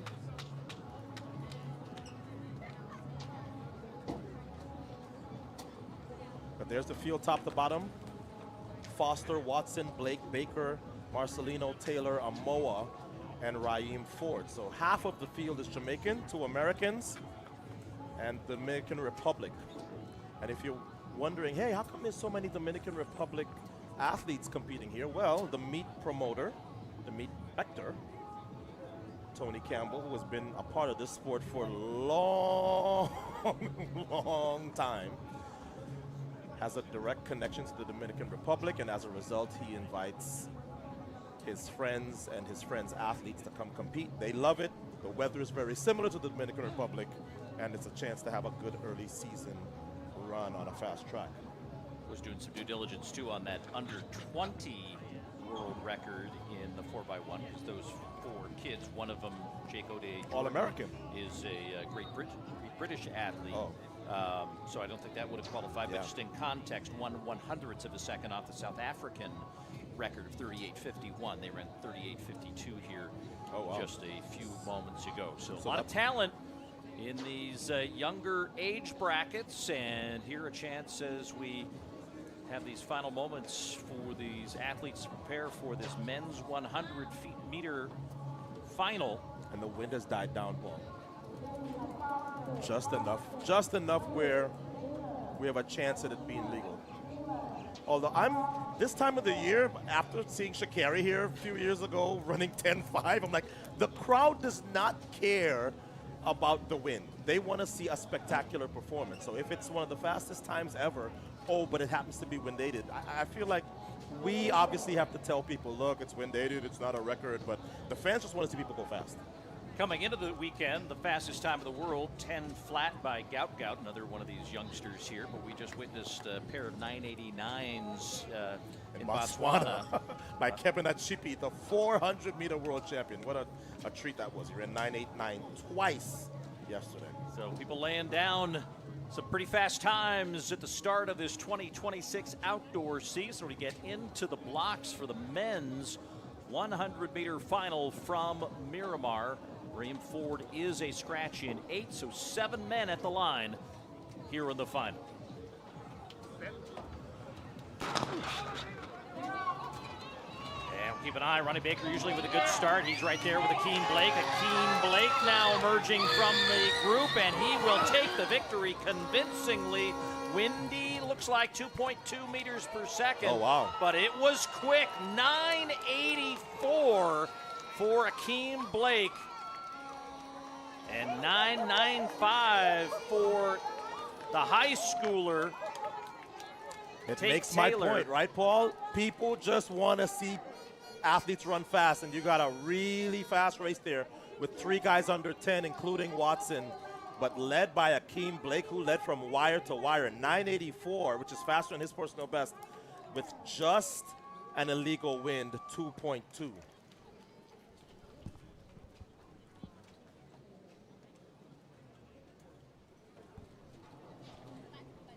As we go back and look at the replay overhead, Blake had the lead from the outset, and then it was Tate Taylor, 2 from the top of your screen out in 6. We go back now on the trackside camera with Taylor closing in at the time, but it was a comfortable and confident Akeem Blake taking the victory in over 1/10 of a second in a men's 100 of this quality this early in the season. Impressive work in less than 10 seconds on this day. And it kind of underlines why athletes flock to the Miramar Invitation. It's a chance to run very fast on a very fast surface. So congratulations to the young Jamaican Akeem Blake, who will go back to practice on Monday full of confidence. Coach, 984, and the wind wasn't that illegal. And I think the U.S. high schooler Tate Taylor will be going back to practice feeling a load of confidence, just off the high school record that he shares here in the United States. But Akeem Blake is our winner, making the Jamaicans happy. Let's go down to another Jamaican, Jillian, to talk with one Akeem Blake. Akeem, congratulations, 9.84. I know it's a 2.2 win, but you get to say that I run 9.84 seconds. How do you feel about that and your performance today in terms of your execution of the race? I'm feeling good. Follow my coach instruction, execute a proper race, and the time will come. So I'm just out here having fun. So I know you ran indoors a little bit, so I know you're a little bit sharper than most people. Are you carrying that kind of form here as it looks like with a 9.84? Did you do anything extra in practice to prepare for this, or you're just coming off of your indoor form?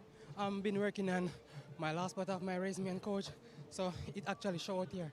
That's awesome. So I've been asking a lot of other people if they're going to be running any other events like the 200 or anything like that later on in the season. Is that going to be in the cards for you? Yes, I'm going to run some 200 Diamond League, so I will be there. Oh my God, we're going to be so excited to see that. Congratulations on your 9.84. That's fantastic. Thank you, thank you. Yeah, Akeem Blake is one of those Jamaicans that have been sort of battling every year. Remember, he has to go through Oblique Seville and Kashane Thompson to make that team every year. So this is a good sign for the Akeem Blake fans, because 984 in early April, wind dated or not, is a very good sign for Akeem Blake. All right, let's go back down to Jillian. What do y'all prefer? Hi, we're here with Tate Taylor, who just came second in that 100 meters with Akeem Blake. Under 10 seconds, I think it was 9.9. Can somebody help me with that? 9.95. 9.95. He looked awesome, as you said, in that 4x1 that he ran earlier. A good warm-up for this. How did you feel about the execution of that race, like in terms of the gears that you were coming through, your start, your finish? What was the best part of the race for you?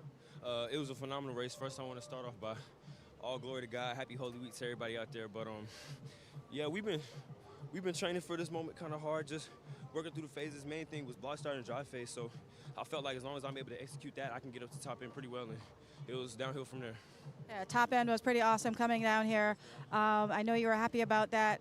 What else are you looking forward to for the rest of the season in terms of your competitions, the goals that you have set? Shoot, I'm just looking forward to doing that again, man. It's really fun to come out here, especially in front of this crowd, and kind of, put on the show, just do what me and God do best. So I'm looking forward to just having fun. It was awesome getting to watch you and, mixing it up here with the pros, and you're going to be one of them soon, and we can guarantee that. Yes, ma'am. Hey, we trying. Congratulations. Thank you. I appreciate it. Thank you. Yeah, that high school kid has a bright future, and given the way how some of these young men are running, he's going to need it, because I think there is a new wave coming. You can see it coming, and that's before we start talking about the guys who run the other events. A guy like Quincy Wilson. Here's a look at the youngster's form. He was right there for most of that race with the entire field. The only one that really separated was Akeem Blake. So Tate Taylor beats a field that includes a bunch of guys with a lot more age and experience. Well, you mentioned Quincy Wilson ran 45 low in his opener in Florida yesterday. And you look at Tate, I mean, what I like is that you can see them still as raw talent, and you put your coaching lens on those two as like Quincy Wilson's not yet developed into that true professional that he needs to be. Tate, looking at that replay of his 100, he's still got some stuff to clean up, but it's just raw, natural talent right now, and you just want to let that happen. The thing that these kids have that my generation and even some of the more recent generations did not have, they have options.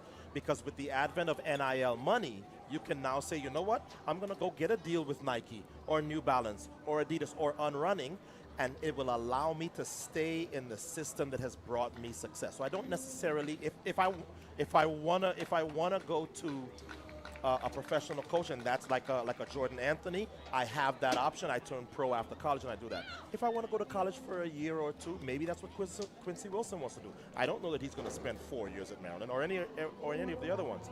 So I think now there's so many more options for these athletes to sort of figure out how to get from being a great junior to being a great senior on the pro level. And for our international audiences that maybe not know what NIL is, that stands for name, image, and likeness, and they're now in the U.S. collegiate system, an opportunity for these athletes to get compensation for their name, image, and likeness, and that's at the collegiate level as well now down into the high school level where, to your point, these young men and women have an opportunity to make some decisions and maybe get access to specialized coaching, training, assessment. I've heard where many of these athletes, and Tate Taylor part of this Nike Elite program, where they can get access to really top-end experts in the field to help guide and shape their development, for the whole idea of it being not about necessarily running 9.95 when you're 18 years old, but maybe 2 years from now when you're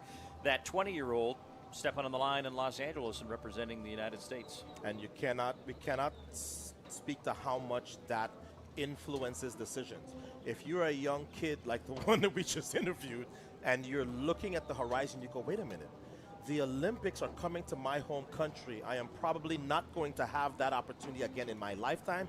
I want to be in that top 3 in 2 years. As we look at some of the highlights from earlier in the day, Jamal Britt backing up his win from last year in which he set the meet record, setting a meet record again, fastest time in the world this year in 13:07. And yeah, the fastest time in the world. How about the fastest time in the world ever? Kashane Thompson in the men's 150 meters, 14:92 as he breaks the mark held by Linford Christie that was set back in 1992. And then the race that followed, Brianna Williams of Jamaica trying to hold off the Clayton twins, and Tia Clayton there on the second from your left closes out with the victory.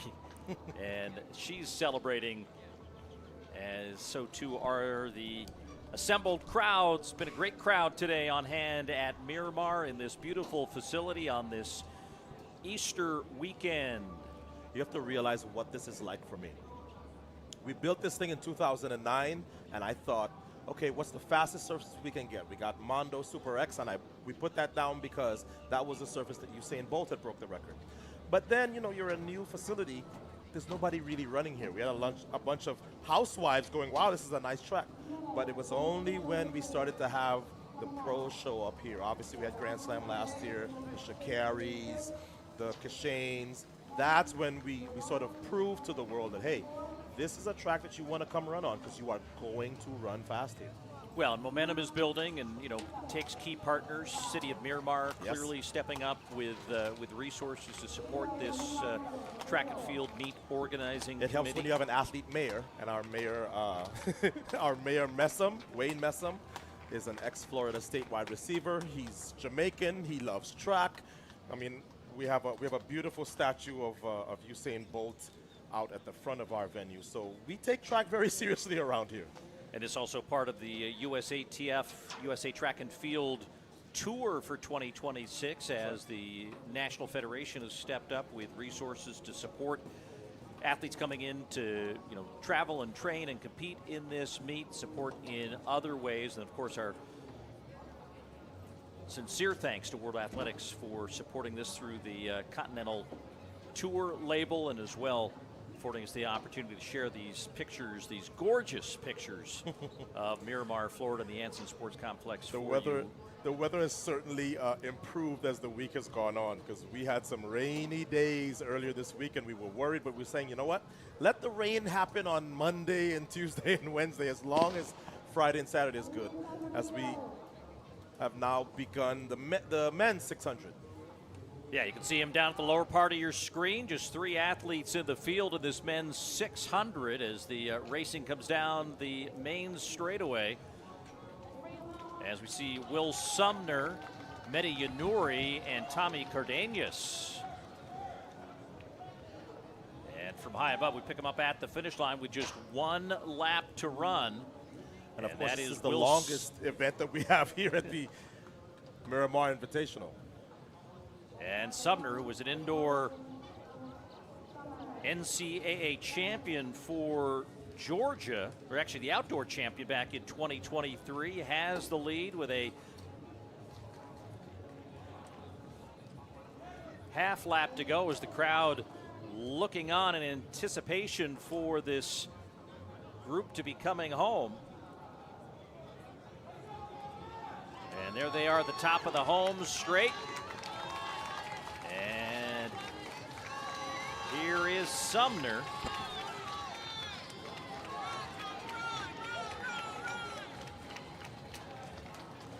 As they come through the line, 1:16.88, the official winning time for Will Sumner. And Yaduri second at 1:17.89. Cardenas third in 1:18.30. Ryan Sanchez, who came in as the meet record holder in this event, not at the start line. So Will Sumner, who was a late ad, but comes in and makes the most of the opportunity. He set a national high school record at 500 meters indoors back in 2022, and then burst onto the collegiate scene with that win at 800 meters, and now comes here in 2026 and takes the win in the 600. Yeah, most of these 800-meter runners look forward to running a 600 less than their usual duty. And Sumner did this the hard way, taking the lead just about 190 meters into the run, and then battling those big headwinds on the backstretch and hanging on for the win. The meet record was set by Isaiah Jewett, 1:16.16 2 years ago. Will Sumner got close to that, but just missed it by about 0.7 of a second. Let's go down once again to Jillian Russell Love. Hi, Will. Was that speed work for you today? Kind of in between, like my 400 and 800. So yeah, I guess a little bit of speed, a little bit of endurance. Yeah, I just want to come out here and see what I could do. So happy with the opener. Are you happy with that time, 1:16.88? Yeah, I mean, I've run faster in the past, but it's my first race since August. So, I'll take it, and it's pretty windy out here, and I just want to come out, have fun, get a win. So, mission. So Otto was saying that you were having to fight that wind on the backstretch. How bad was it? Yeah, wind was kind of swirling a bit, so I felt it on the home straight and the backstretch. But yeah, just put my head down, ran through it, and yeah, just it was kind of like running with like a sled or something. What do you have planned for the rest of the season? Just want to run a few races here in the States, and then hopefully go to Europe, get a couple, races over there, get some experience, and then, go from there. What we wish you the best and congratulations. Thank you. And trust me, Julian, as somebody who has to run against those headwinds sometimes when I'm training at this track on a daily basis, you do not want to run into a stiff headwind on that backstretch, but that's exactly what he had to do. So congratulations to Will Sumner, just missing the record, but getting the win in the men's 600 here in Miramar. The women will be up next. There you see that start list with Danae Rivers, who was an NCAA indoor champion at 800 meters for Penn State back in 2019. Paris Peoples and Victoria Bossong, who are coming off of World Indoors, right? World Indoors. Paris was a world indoor champion in the 4x400 meter relays. Bossong, runner-up at the 400 meters at the NCAA Indoor Championships in 2025 at Harvard, and moving up in distance with this 600 meters. And then Shafika Maloney comes in as the meet record holder, set it 2 years ago, 123.80. Oh yeah, Shafika does not miss this meet. She always runs well here. She enjoys running well here. And she is on the outside where we are off and running. Love when the gun fired, everybody was on their phone and it was like, oh, I got to pay attention now, and so too do we, as we've got them picked up here in the early going. It is Peoples, Bossong, Johnson is a scratch, but Shafika Maloney is there along with Danae Rivers, as they will come around with 1 lap to go. And Maloney, who was 4th on the purple track in Stade de France at the Paris Olympic Games at 800 meters, has got the lead, but she's got to do the work now on the backstretch with that wind. Yeah, she's going to turn now and have all of that wind, and she is a very tall athlete, so she's going to be feeling it maybe a lot more than the people who are right now tucked in behind her. She trains still at the University of Arkansas. I was there to see her run a couple indoor races, and she looks to be in quite good shape, but she has not shaken this field just yet, Paul. Trying to win it basically from wire to wire as we come into the home stretch of this women's 600 meters. And Paris Peoples trying to use that fitness that got her gold at 4x400 meter relays in Poland, and Maloney fighting her off, not wanting to give the lead away, but does at the end. And Paris Peoples will take the victory in 1:23.45, and that is a new meet record. Wow, so Shafika Maloney loses the race and loses her record in the same year. What a brave run by Peoples, because there were several times during the race where I went, okay, she's closing, but can she pass? She's closing, but can she pass? Well, she did all of her damage really in that last 50, Paul, as Shafika Maloney started to tie up late, and Peoples was only too happy to take advantage of that and get to the line just 0.06 of a second ahead of the St. Vincent and the Grenadine Stars. So here we are, just about 110 meters to go now. Look at where Peoples is, look at where Maloney is. But Maloney is pumping her arms, but she's not creating a lot of separation, and now Peoples has her in her sights. She's covering more ground, and just with about under 10 meters to go, she was able to get to the line. So with these young ladies gave this crowd a great run. Look at the grit by the both of them with just under 10 meters to run, dipping for the line. And a good matchup between a 400 specialist and an 800 specialist. You meet in the middle at 600, and Peoples with arms too. Just enough. A lot of arm bumping. Yeah. Of course, the 800-meter runners are a lot more used to that. But Paris Peoples, fresh off of her world indoor success, as you said, comes here and gets the win and a meet record to boot. So 3 weeks removed from being on an indoor track in the middle of Poland. 3 weeks later, she's in the middle of paradise in South Florida, taking the victory in the women's 600, and she joins Julie. Hi, Paris. Congratulations on the win and the meet record, 123.45. Yes, you did. You did that. Coming off of World Indoors, how do you feel coming into this? Were you feeling a little bit sharp? mean, it's a little bit of over distance for you from the 400, but how did you feel, or what was your, how did you approach this? There's nothing Chris Johnson has not prepared me for. I was actually really excited to run it today.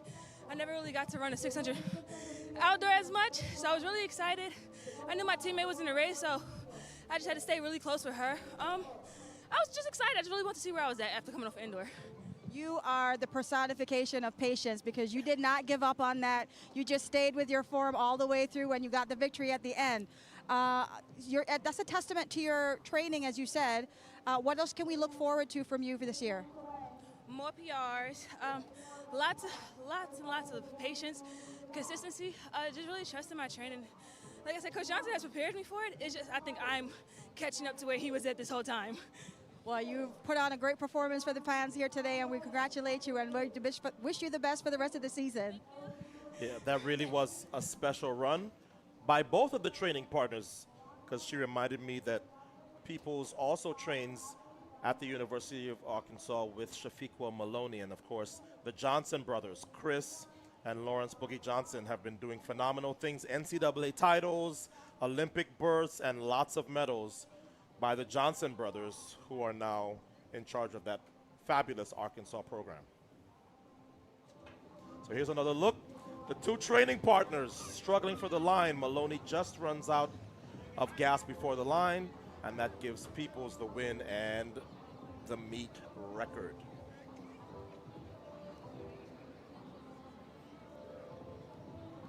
So lots of respect as the two embrace and congratulate each other on a great run at a distance that they do not often run. I would venture to say that they will not run another outdoor 600 for the rest of 2026. Well, and in the spirit of that, the last three events that we have on the card today, non-traditional, 300 meters, and then we'll have the mixed 4x100 meters to follow as the crowd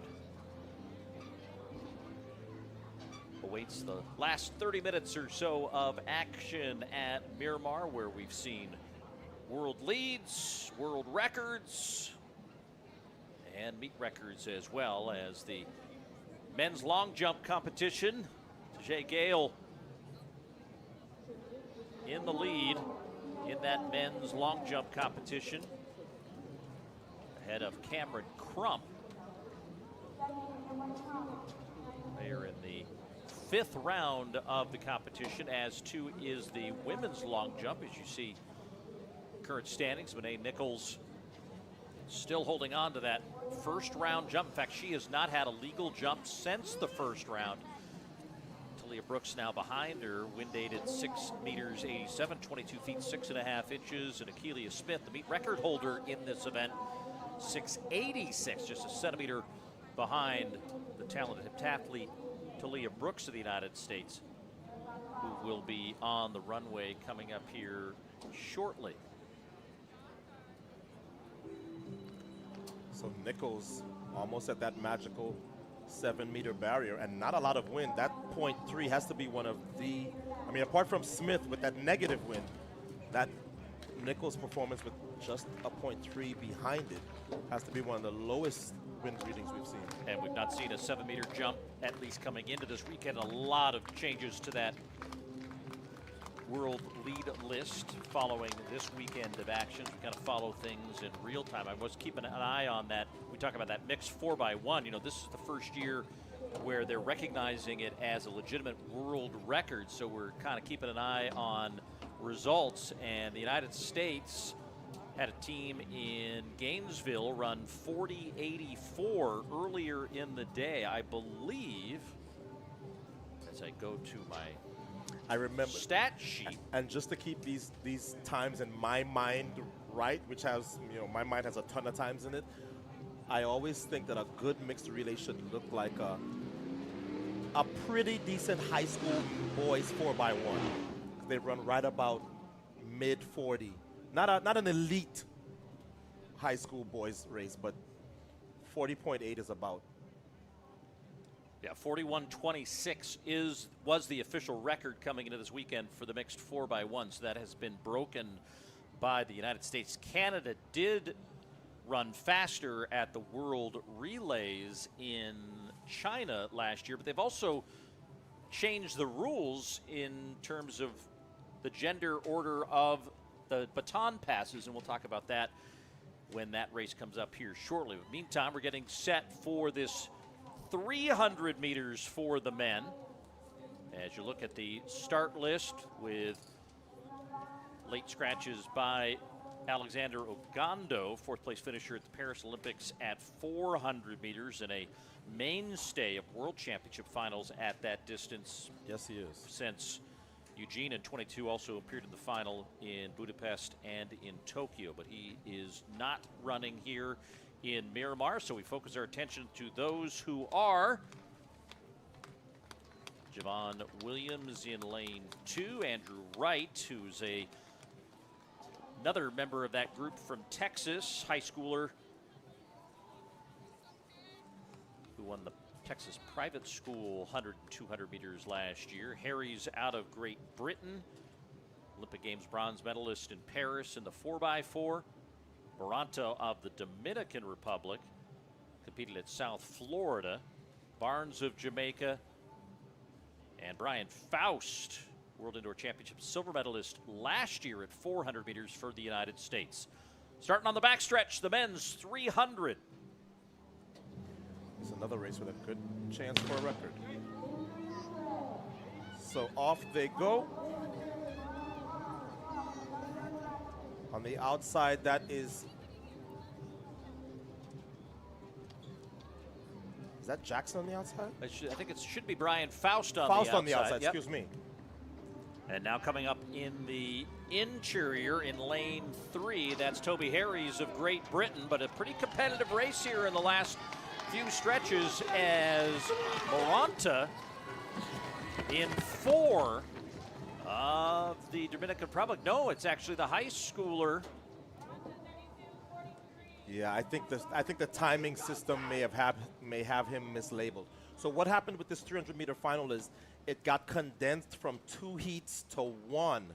So obviously we see the high schooler from Texas that won, but I think because of that condensing of 2 heats into 1, I think it has confused some of the timing system, because that is definitely not Moranta of Dominican Republic.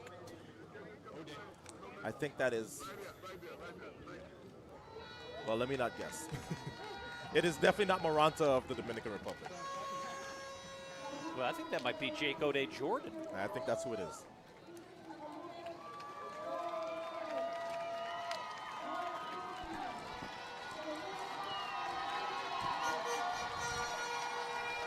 So we'll get this all squared we'll figure away. this out. And apologies to any of the athletes that we misidentified, but. And of course, it's no help to us that he doesn't have an actual bib. He's running in his bib from the relay, which only says Texas HS, Texas High School All-Stars. So well, we know the winning time is 32:43. Well, maybe Jillian can help us all figure it out. Us. She's in charge now, and we give you the floor, Jillian. Thank you. I'm here with Jake O'Day Gordon from Texas High Schools. He is a winner here in 32.43. Are you happy with that time? Yes, I'm very happy, considering this was a late decision. Someone scratched the 300, and I didn't make the 100 final. I got 9th. So I was one spot off, so told my coach put me in this race. Let me have fun. Wow. Somebody said, put me in the 300 to have fun. That's a real athlete right here. Congratulations to you then. Sorry about the 100, but you came out victorious here, 32.43. What do you have planned for the rest of the season? Just keep executing, keep dominating. We got Mount Second 2 weeks. We're going to turn up again. Are you going to be hoping to be part of that World Under 20 in Oregon?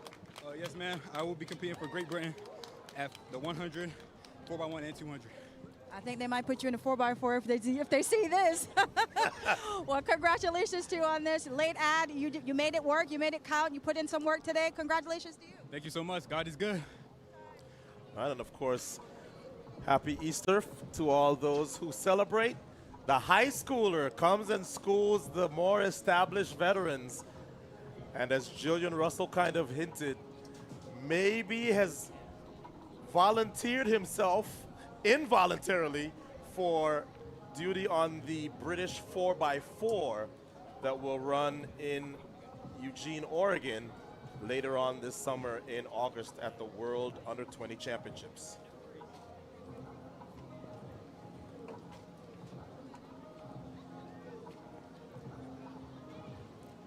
I believe Tate Taylor earlier this year broke the indoor high school record in this event, running 32:45. So that was faster than the indoor, though I think indoor's kind of a challenge to run that 300 because you're going on a 200-meter track. But late ad, surprise to us, but no surprise that he showed considerable talent there in winning that 300. And if I'm the British coach, he's got to explain to me, he or his coach have to explain to me why he can't give us a leg. He didn't even have to run the final. Give us a leg in the rounds, please. Because he is definitely going to make, if he can run 300 meters in that kind of time, he is definitely going to make that British 4x4 stronger. And of course, the United States, you know, is always going to come with a bomb squad in the junior ranks in the 4x4. It's going to be the last event of the meet. Everybody's going to be wanting to celebrate with their flags, and they're going to want to end the meet with a win. And the Americans are going to want to be defending the home soil at Hayward Field. So we are down to our second to last event and our last individual event, and that will be the women's 300-meter dash. As you look now at the updated standings, you see Talia Brooks 687. So she is still in second behind Nichols, who leads with 695. And Kelia Smith there in third, 6 meters 86.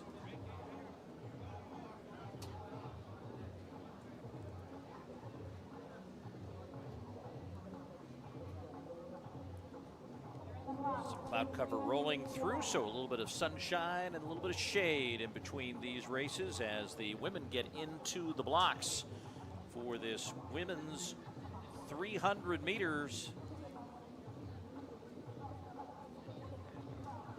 And that is Sharika Jackson in lane 5. The second fastest woman at 200 meters.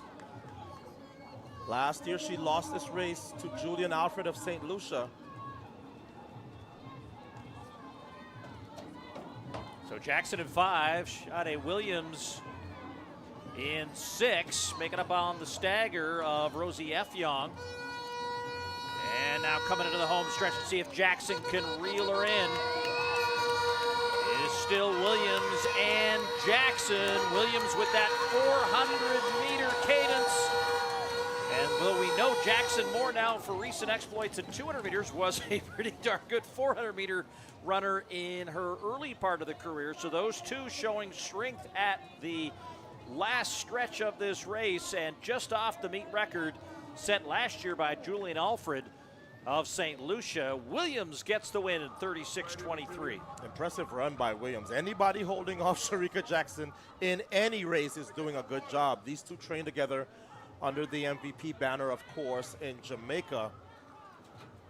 But it was Williams kind of doing it the hard way because she couldn't have known what was going on behind her. So Sade Williams of Barbados is second from the outside. And you see her, even in the first 100, she's opened up a little bit of a gap. Remember, Sharika Jackson is a 10-6 performer at her best in the 100. So now I expected Sharika Jackson to pull up next to Sade Williams, but Williams was having none of it. And now, when Jackson got as close as she would get for the entire race, Williams had a little bump right at the end to put a little bit more space between herself and the second fastest 200-meter woman ever. So great performance by both, but it is Sade Williams, the Bajan, who gets the win here.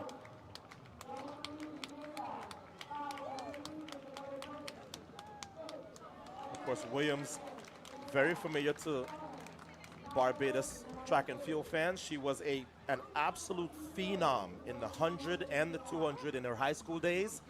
And then she made the transition around the time of her Carifta performances to the 400.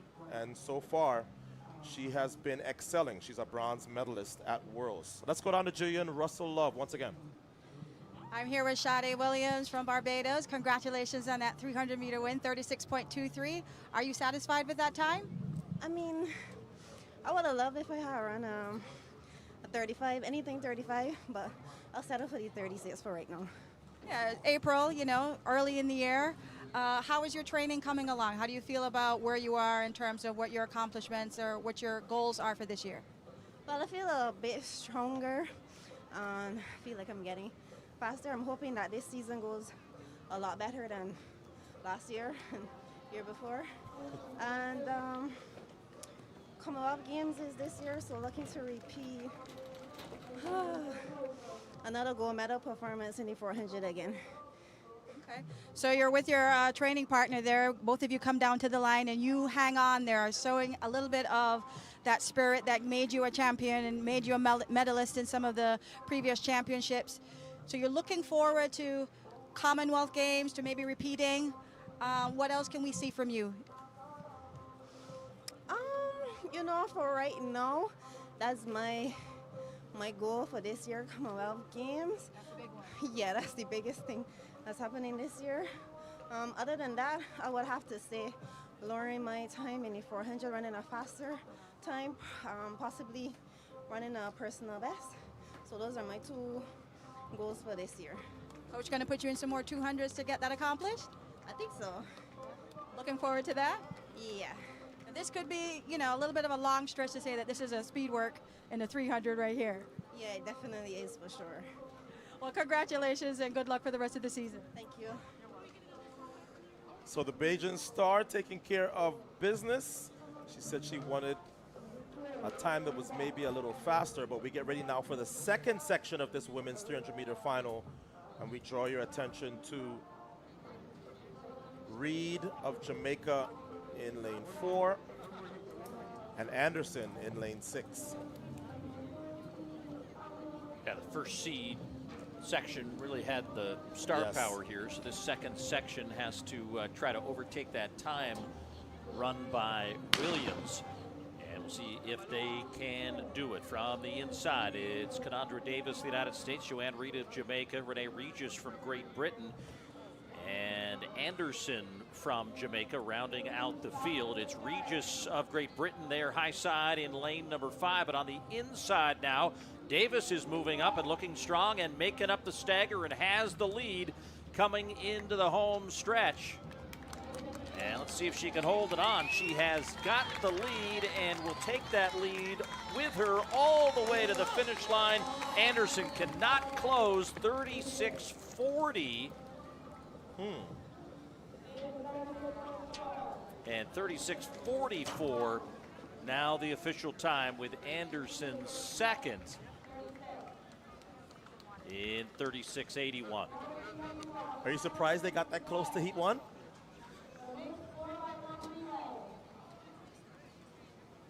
Yeah, 36:23 was the winning time by Williams. Look back again. This will be a great shot to just kind of show how this race unfolded. I actually kind of like this perspective. There's Canandra Davis to the left of your picture here in the blue. She had a master strategy. She was like, nope, I'm not making my move yet. But look as the turn approaches 150 to go right there. Now she hits another gear. And when you make a move like this, you have to make sure that you have enough to get home with. And Canandra Davis did a great job, because now she's gone to her arms. Anderson and Regis and Reed have no answer.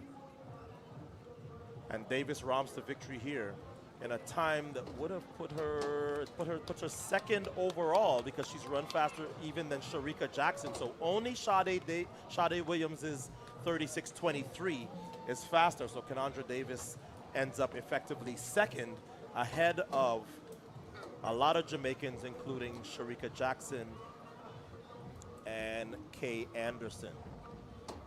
Wearing that AP Ranch kit. Top club program out of the state of Texas. There's been a lot of very impressive performances out of the state of Texas so far today here in Miramar. But let's check in with the winner of Section 2 of the women's 300. She's with Jillian. I'm here with Canandra Davis. 36.44, there's your time, which puts you second overall, only behind Sade Williams and in front of Sharika Jackson. How do you feel about that? I feel really good. I just wanted to come out here and get a good race in. First, outdoor meet. So you feel pretty good about the time. This was what you were hoping for, the win, or just specifically targeting something like 36.4? Really, I was just coming out here to see where I am in training. I mean, the win. It was a lot on the backstretch. Yeah, Otto said it's kind of like running with a parachute or a sled behind you. So even with that, 36.4, pretty good for you. What else do you have planned for the season? I'm just getting out here trying to get some personal best in on the track and improve. What is your best event? I would say the 200.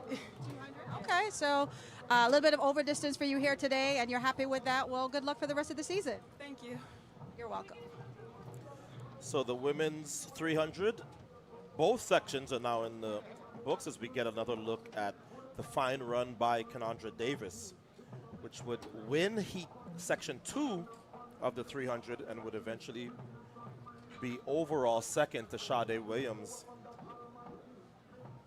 performance in the very first heat. So just one more event to go, and it's an event that you better get used to seeing because it is about to become a bigger part of our sport, the mixed 4x1. We already have had a few years now of the mixed 4x4, which has created some fantastic results. You remember what we saw at the World Championships with people falling down in Budapest. But now we're going to show you just a few highlights of our day's proceedings. The women's long jump competition is nearing its conclusion as look back on some of the highlights of the top performances. Renee Nichols continues to lead heading into round 6. Decoria Humphrey, best on the day of 6 meters 18, 20 feet 3.5. In what have been kind of gusty conditions for these long jumpers today, really trying to find the balance of things and get themselves in a position to be at their best this so early in the season. Jason Smith, the United States, finishing in 5th overall in the men's long jump competition, a best of 7 meters 66, 25 feet 1 3/4. Williams finished 1 spot, actually 2 spots down in that order, did not make the final.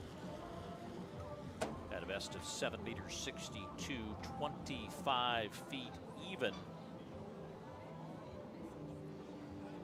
As his Jamaican teammate Tajay Gale has led this most of the way over DeMarcus Simpson of the United States. Simpson finishing in 3rd overall today, a best of 8 meters 02, 26 3 3/4 of an inch. That came in his very last jump, but it was also aided by a 3 meter per second tailwind as Gale took the victory with a jump of 8 meters 11, 26 7 1/4. Cameron Crump of the United States 2nd, and DeMarcus Simpson of the U.S. finishing 3rd in the men's long jump competition. Events here in Miramar will conclude here shortly with the mixed 4x100 meters. Getting those folks gathered here in short order as we're coming up close to that finishing time. We also had, again, that women's long jump competition and the women's shot put competition, which was won by Daniel Thomas Dodd of Jamaica. Strong performance for her over 19 meters today, 19 meters 12, 62 8 3/4. Beating Adelaide Aquila of the United States, who had a best of 18 meters 48, 60 feet 7 3/4. And Loydricia Cameron of Jamaica finishing 3rd. There are those final results: 18 meters 41, 60 feet 4 3/4. Jessica Ramsey and Divine Oladipo also getting in their throws today in the shot put competition to entertain the crowd here in Miramar.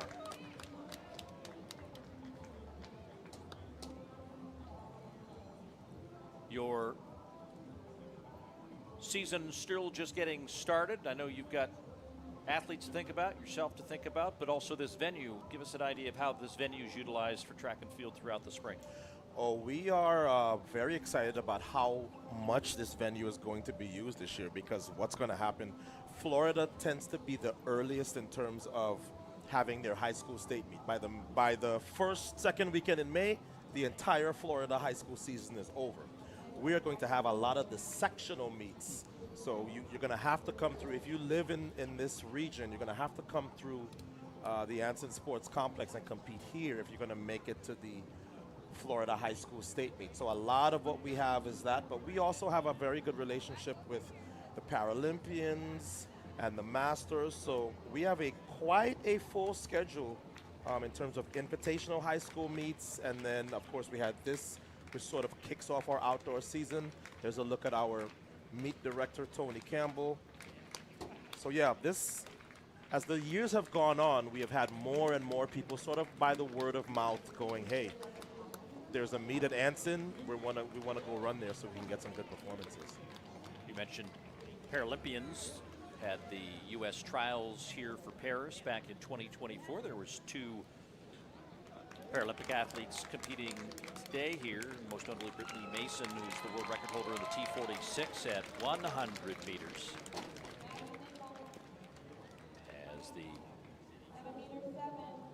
view over this facility at Miramar, as Otto mentioned, kind of a vision by a number of key folks in this region, yourself included, that saw the opportunity to bring world-class track and field not only for competition, but also for preparation. And so many of these venues really are tied to that day-to-day use of putting in those hard workouts and then being afforded that opportunity to compete here. Our thanks also to USA Track and Field for their support of the Miramar Invitational in 2026 as this opens up the USATF Tour for the year.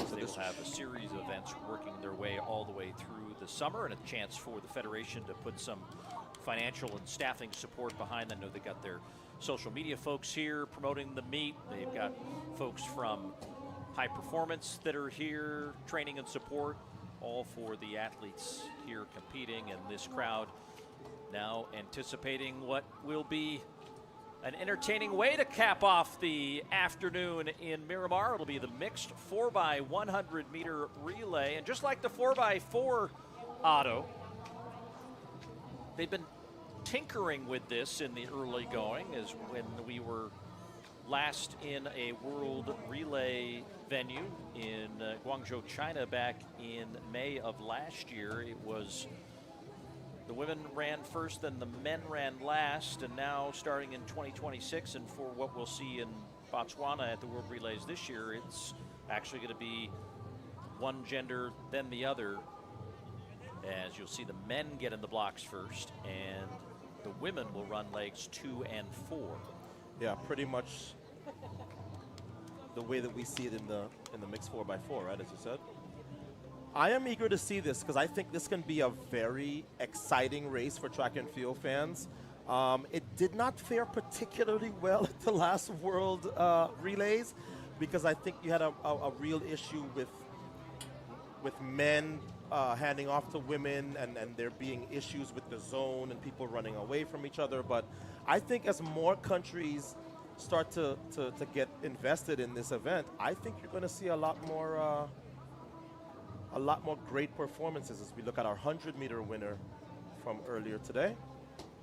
Well, and Jamaica, and we haven't seen all 4 out there yet, but they were ready to put out the all-star team. It was going to be Blake, Kashane Thompson, who broke the world record in the 150, yes, and then the Clayton twins, who are also going to compete in this, and we haven't yet seen that quartet out on the crack here, so we'll confirm that here in a moment. I also wanted to give a shout out to one of the great statisticians in the world, Mark Butler, who's supported so many of the efforts that we've had around the globe to gather the best and most accurate statistics. And he said he did a deep dive on the Clayton twins, and he had discovered that Tia is 5 minutes younger than Tina. I wanted to get that stat in and absolutely give Mr. Butler credit for that. Well, they're both running very well, and both look like they are leading the next generation of Jamaican athletes, as we saw Shelly Ann Fraser Price retire last year. Elaine Thompson Hira is making a comeback of sorts, but Sharika Jackson now is starting to get up there in terms of age. So the Jamaicans, they don't rebuild, they reload. So Jamaican sprinting is in good hands on both the men's and the women's side, because they went 1-2 on the men's side in the 100. They got a bronze at Worlds in the 200 for the men. So the Jamaican machine is still very much churning out the champions. Well, there's mixed with the incredible excitement we have now that we're on the road to Los Angeles, there is that sadness of seeing some of the great heroes of the sport that transition out of that sport inevitably in any event. But walking into this venue, see Usain Bolt's statue out there in front, a reminder of just how much great heritage there has been to the sport, and it will continue. And we're already seeing, as evidenced by some of the performance we've seen here with those Texas high schoolers, with some of the younger Jamaican and American talent that we've seen here, things are working their way in the right direction to set the stage for a new set of heroes on the track and in the field. And I'm glad to see this race actually not be marred by a bunch of scratches, because it's the end of a meet.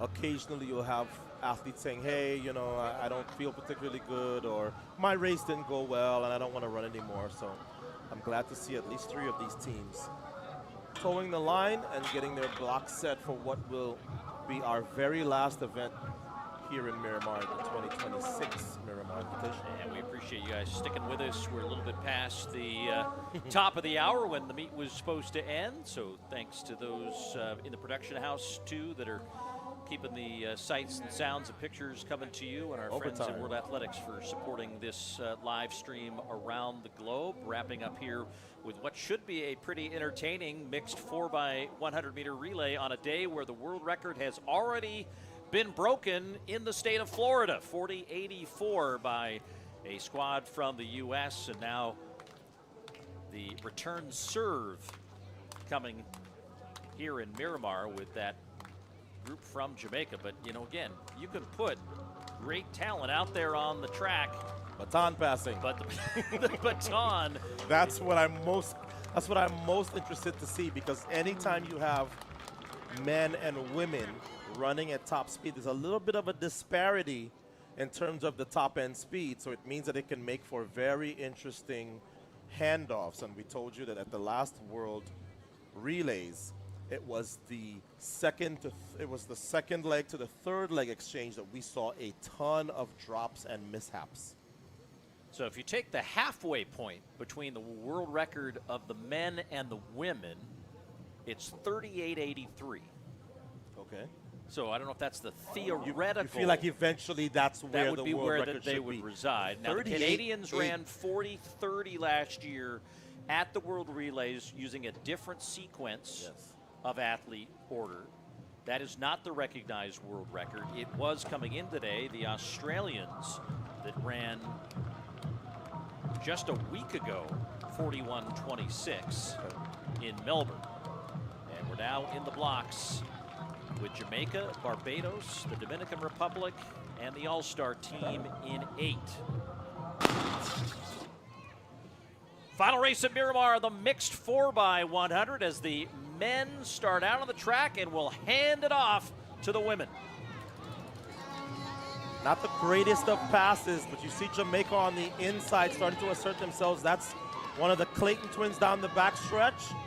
And now it's back to another male athlete. That's where the problems were. And so far, 4 successful passes, Paul. Jamaica's in the lead and control on the inside.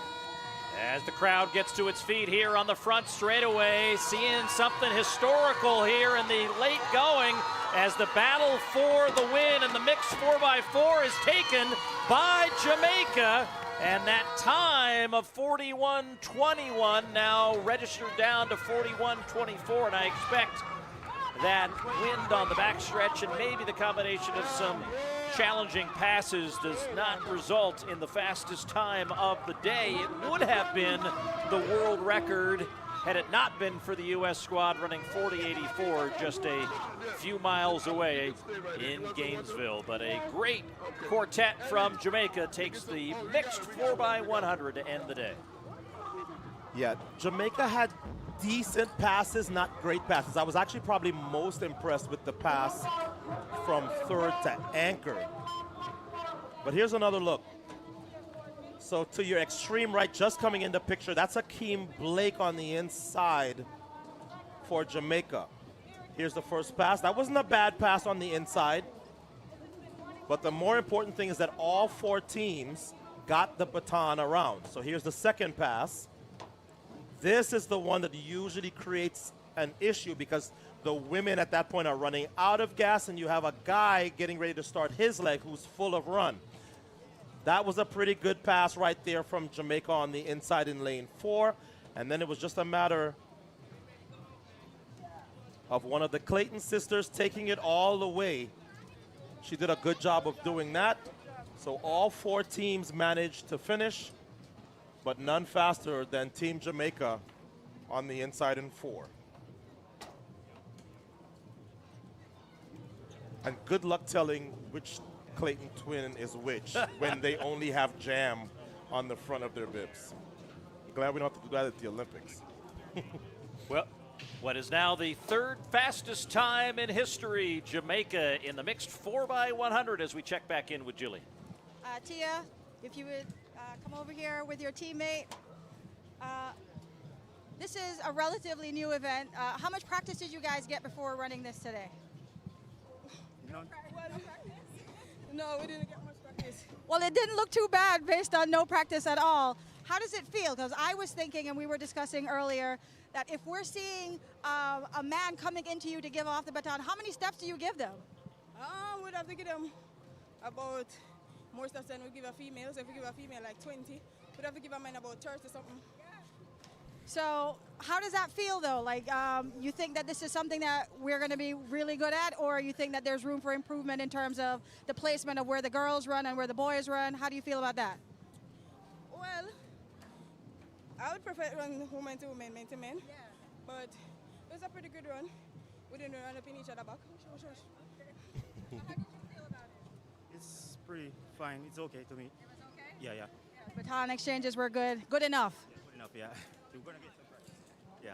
Well, congratulations to you guys, and thank you for coming. This crowd enjoyed you. Enjoy the rest of the day.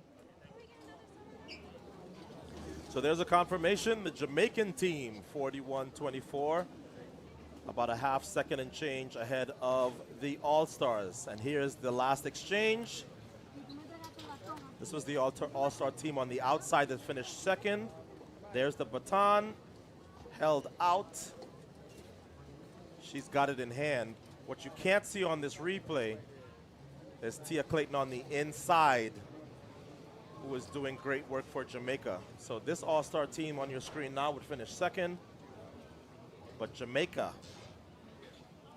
was able to win this mixed 4x4. Get used to seeing this because it is going to be in the Olympics, and it is going to be a staple on these big championship programs. And there's a look at the winning anchor for Team Jamaica. And we'll see it again in just a few short weeks when World Athletics hosts its World Relays in Botswana coming up in early May. Now the opportunity for these athletes get a chance to visit with some of their fan bases here, and this crowd just, that is what makes these early meets in the season, and particularly in a year where it's not about the World Championships and there's a little less pressure, is that the interaction between these athletes and the fans, huge moment for some of these folks to be able to rub shoulders with their heroes. Oh yeah, because they have watched and supported someone like Tia Clayton for a very long time, cheered her on as she got her medal last year at the World Championships, but now they're going to get to take home her bib, and she's going to sign it, and these kids are going to have one heck of a story and a show and tell in 2 days at school. It's like I have Tia and Tina Clayton's autograph. Final thoughts on this day at Miramar? This meet continues to produce great performances. The athletes have showed up. The crowd has shown up continuously. The weather did its job. The wind did well. I thought we've had yet another edition of a really good Miramar Invitational.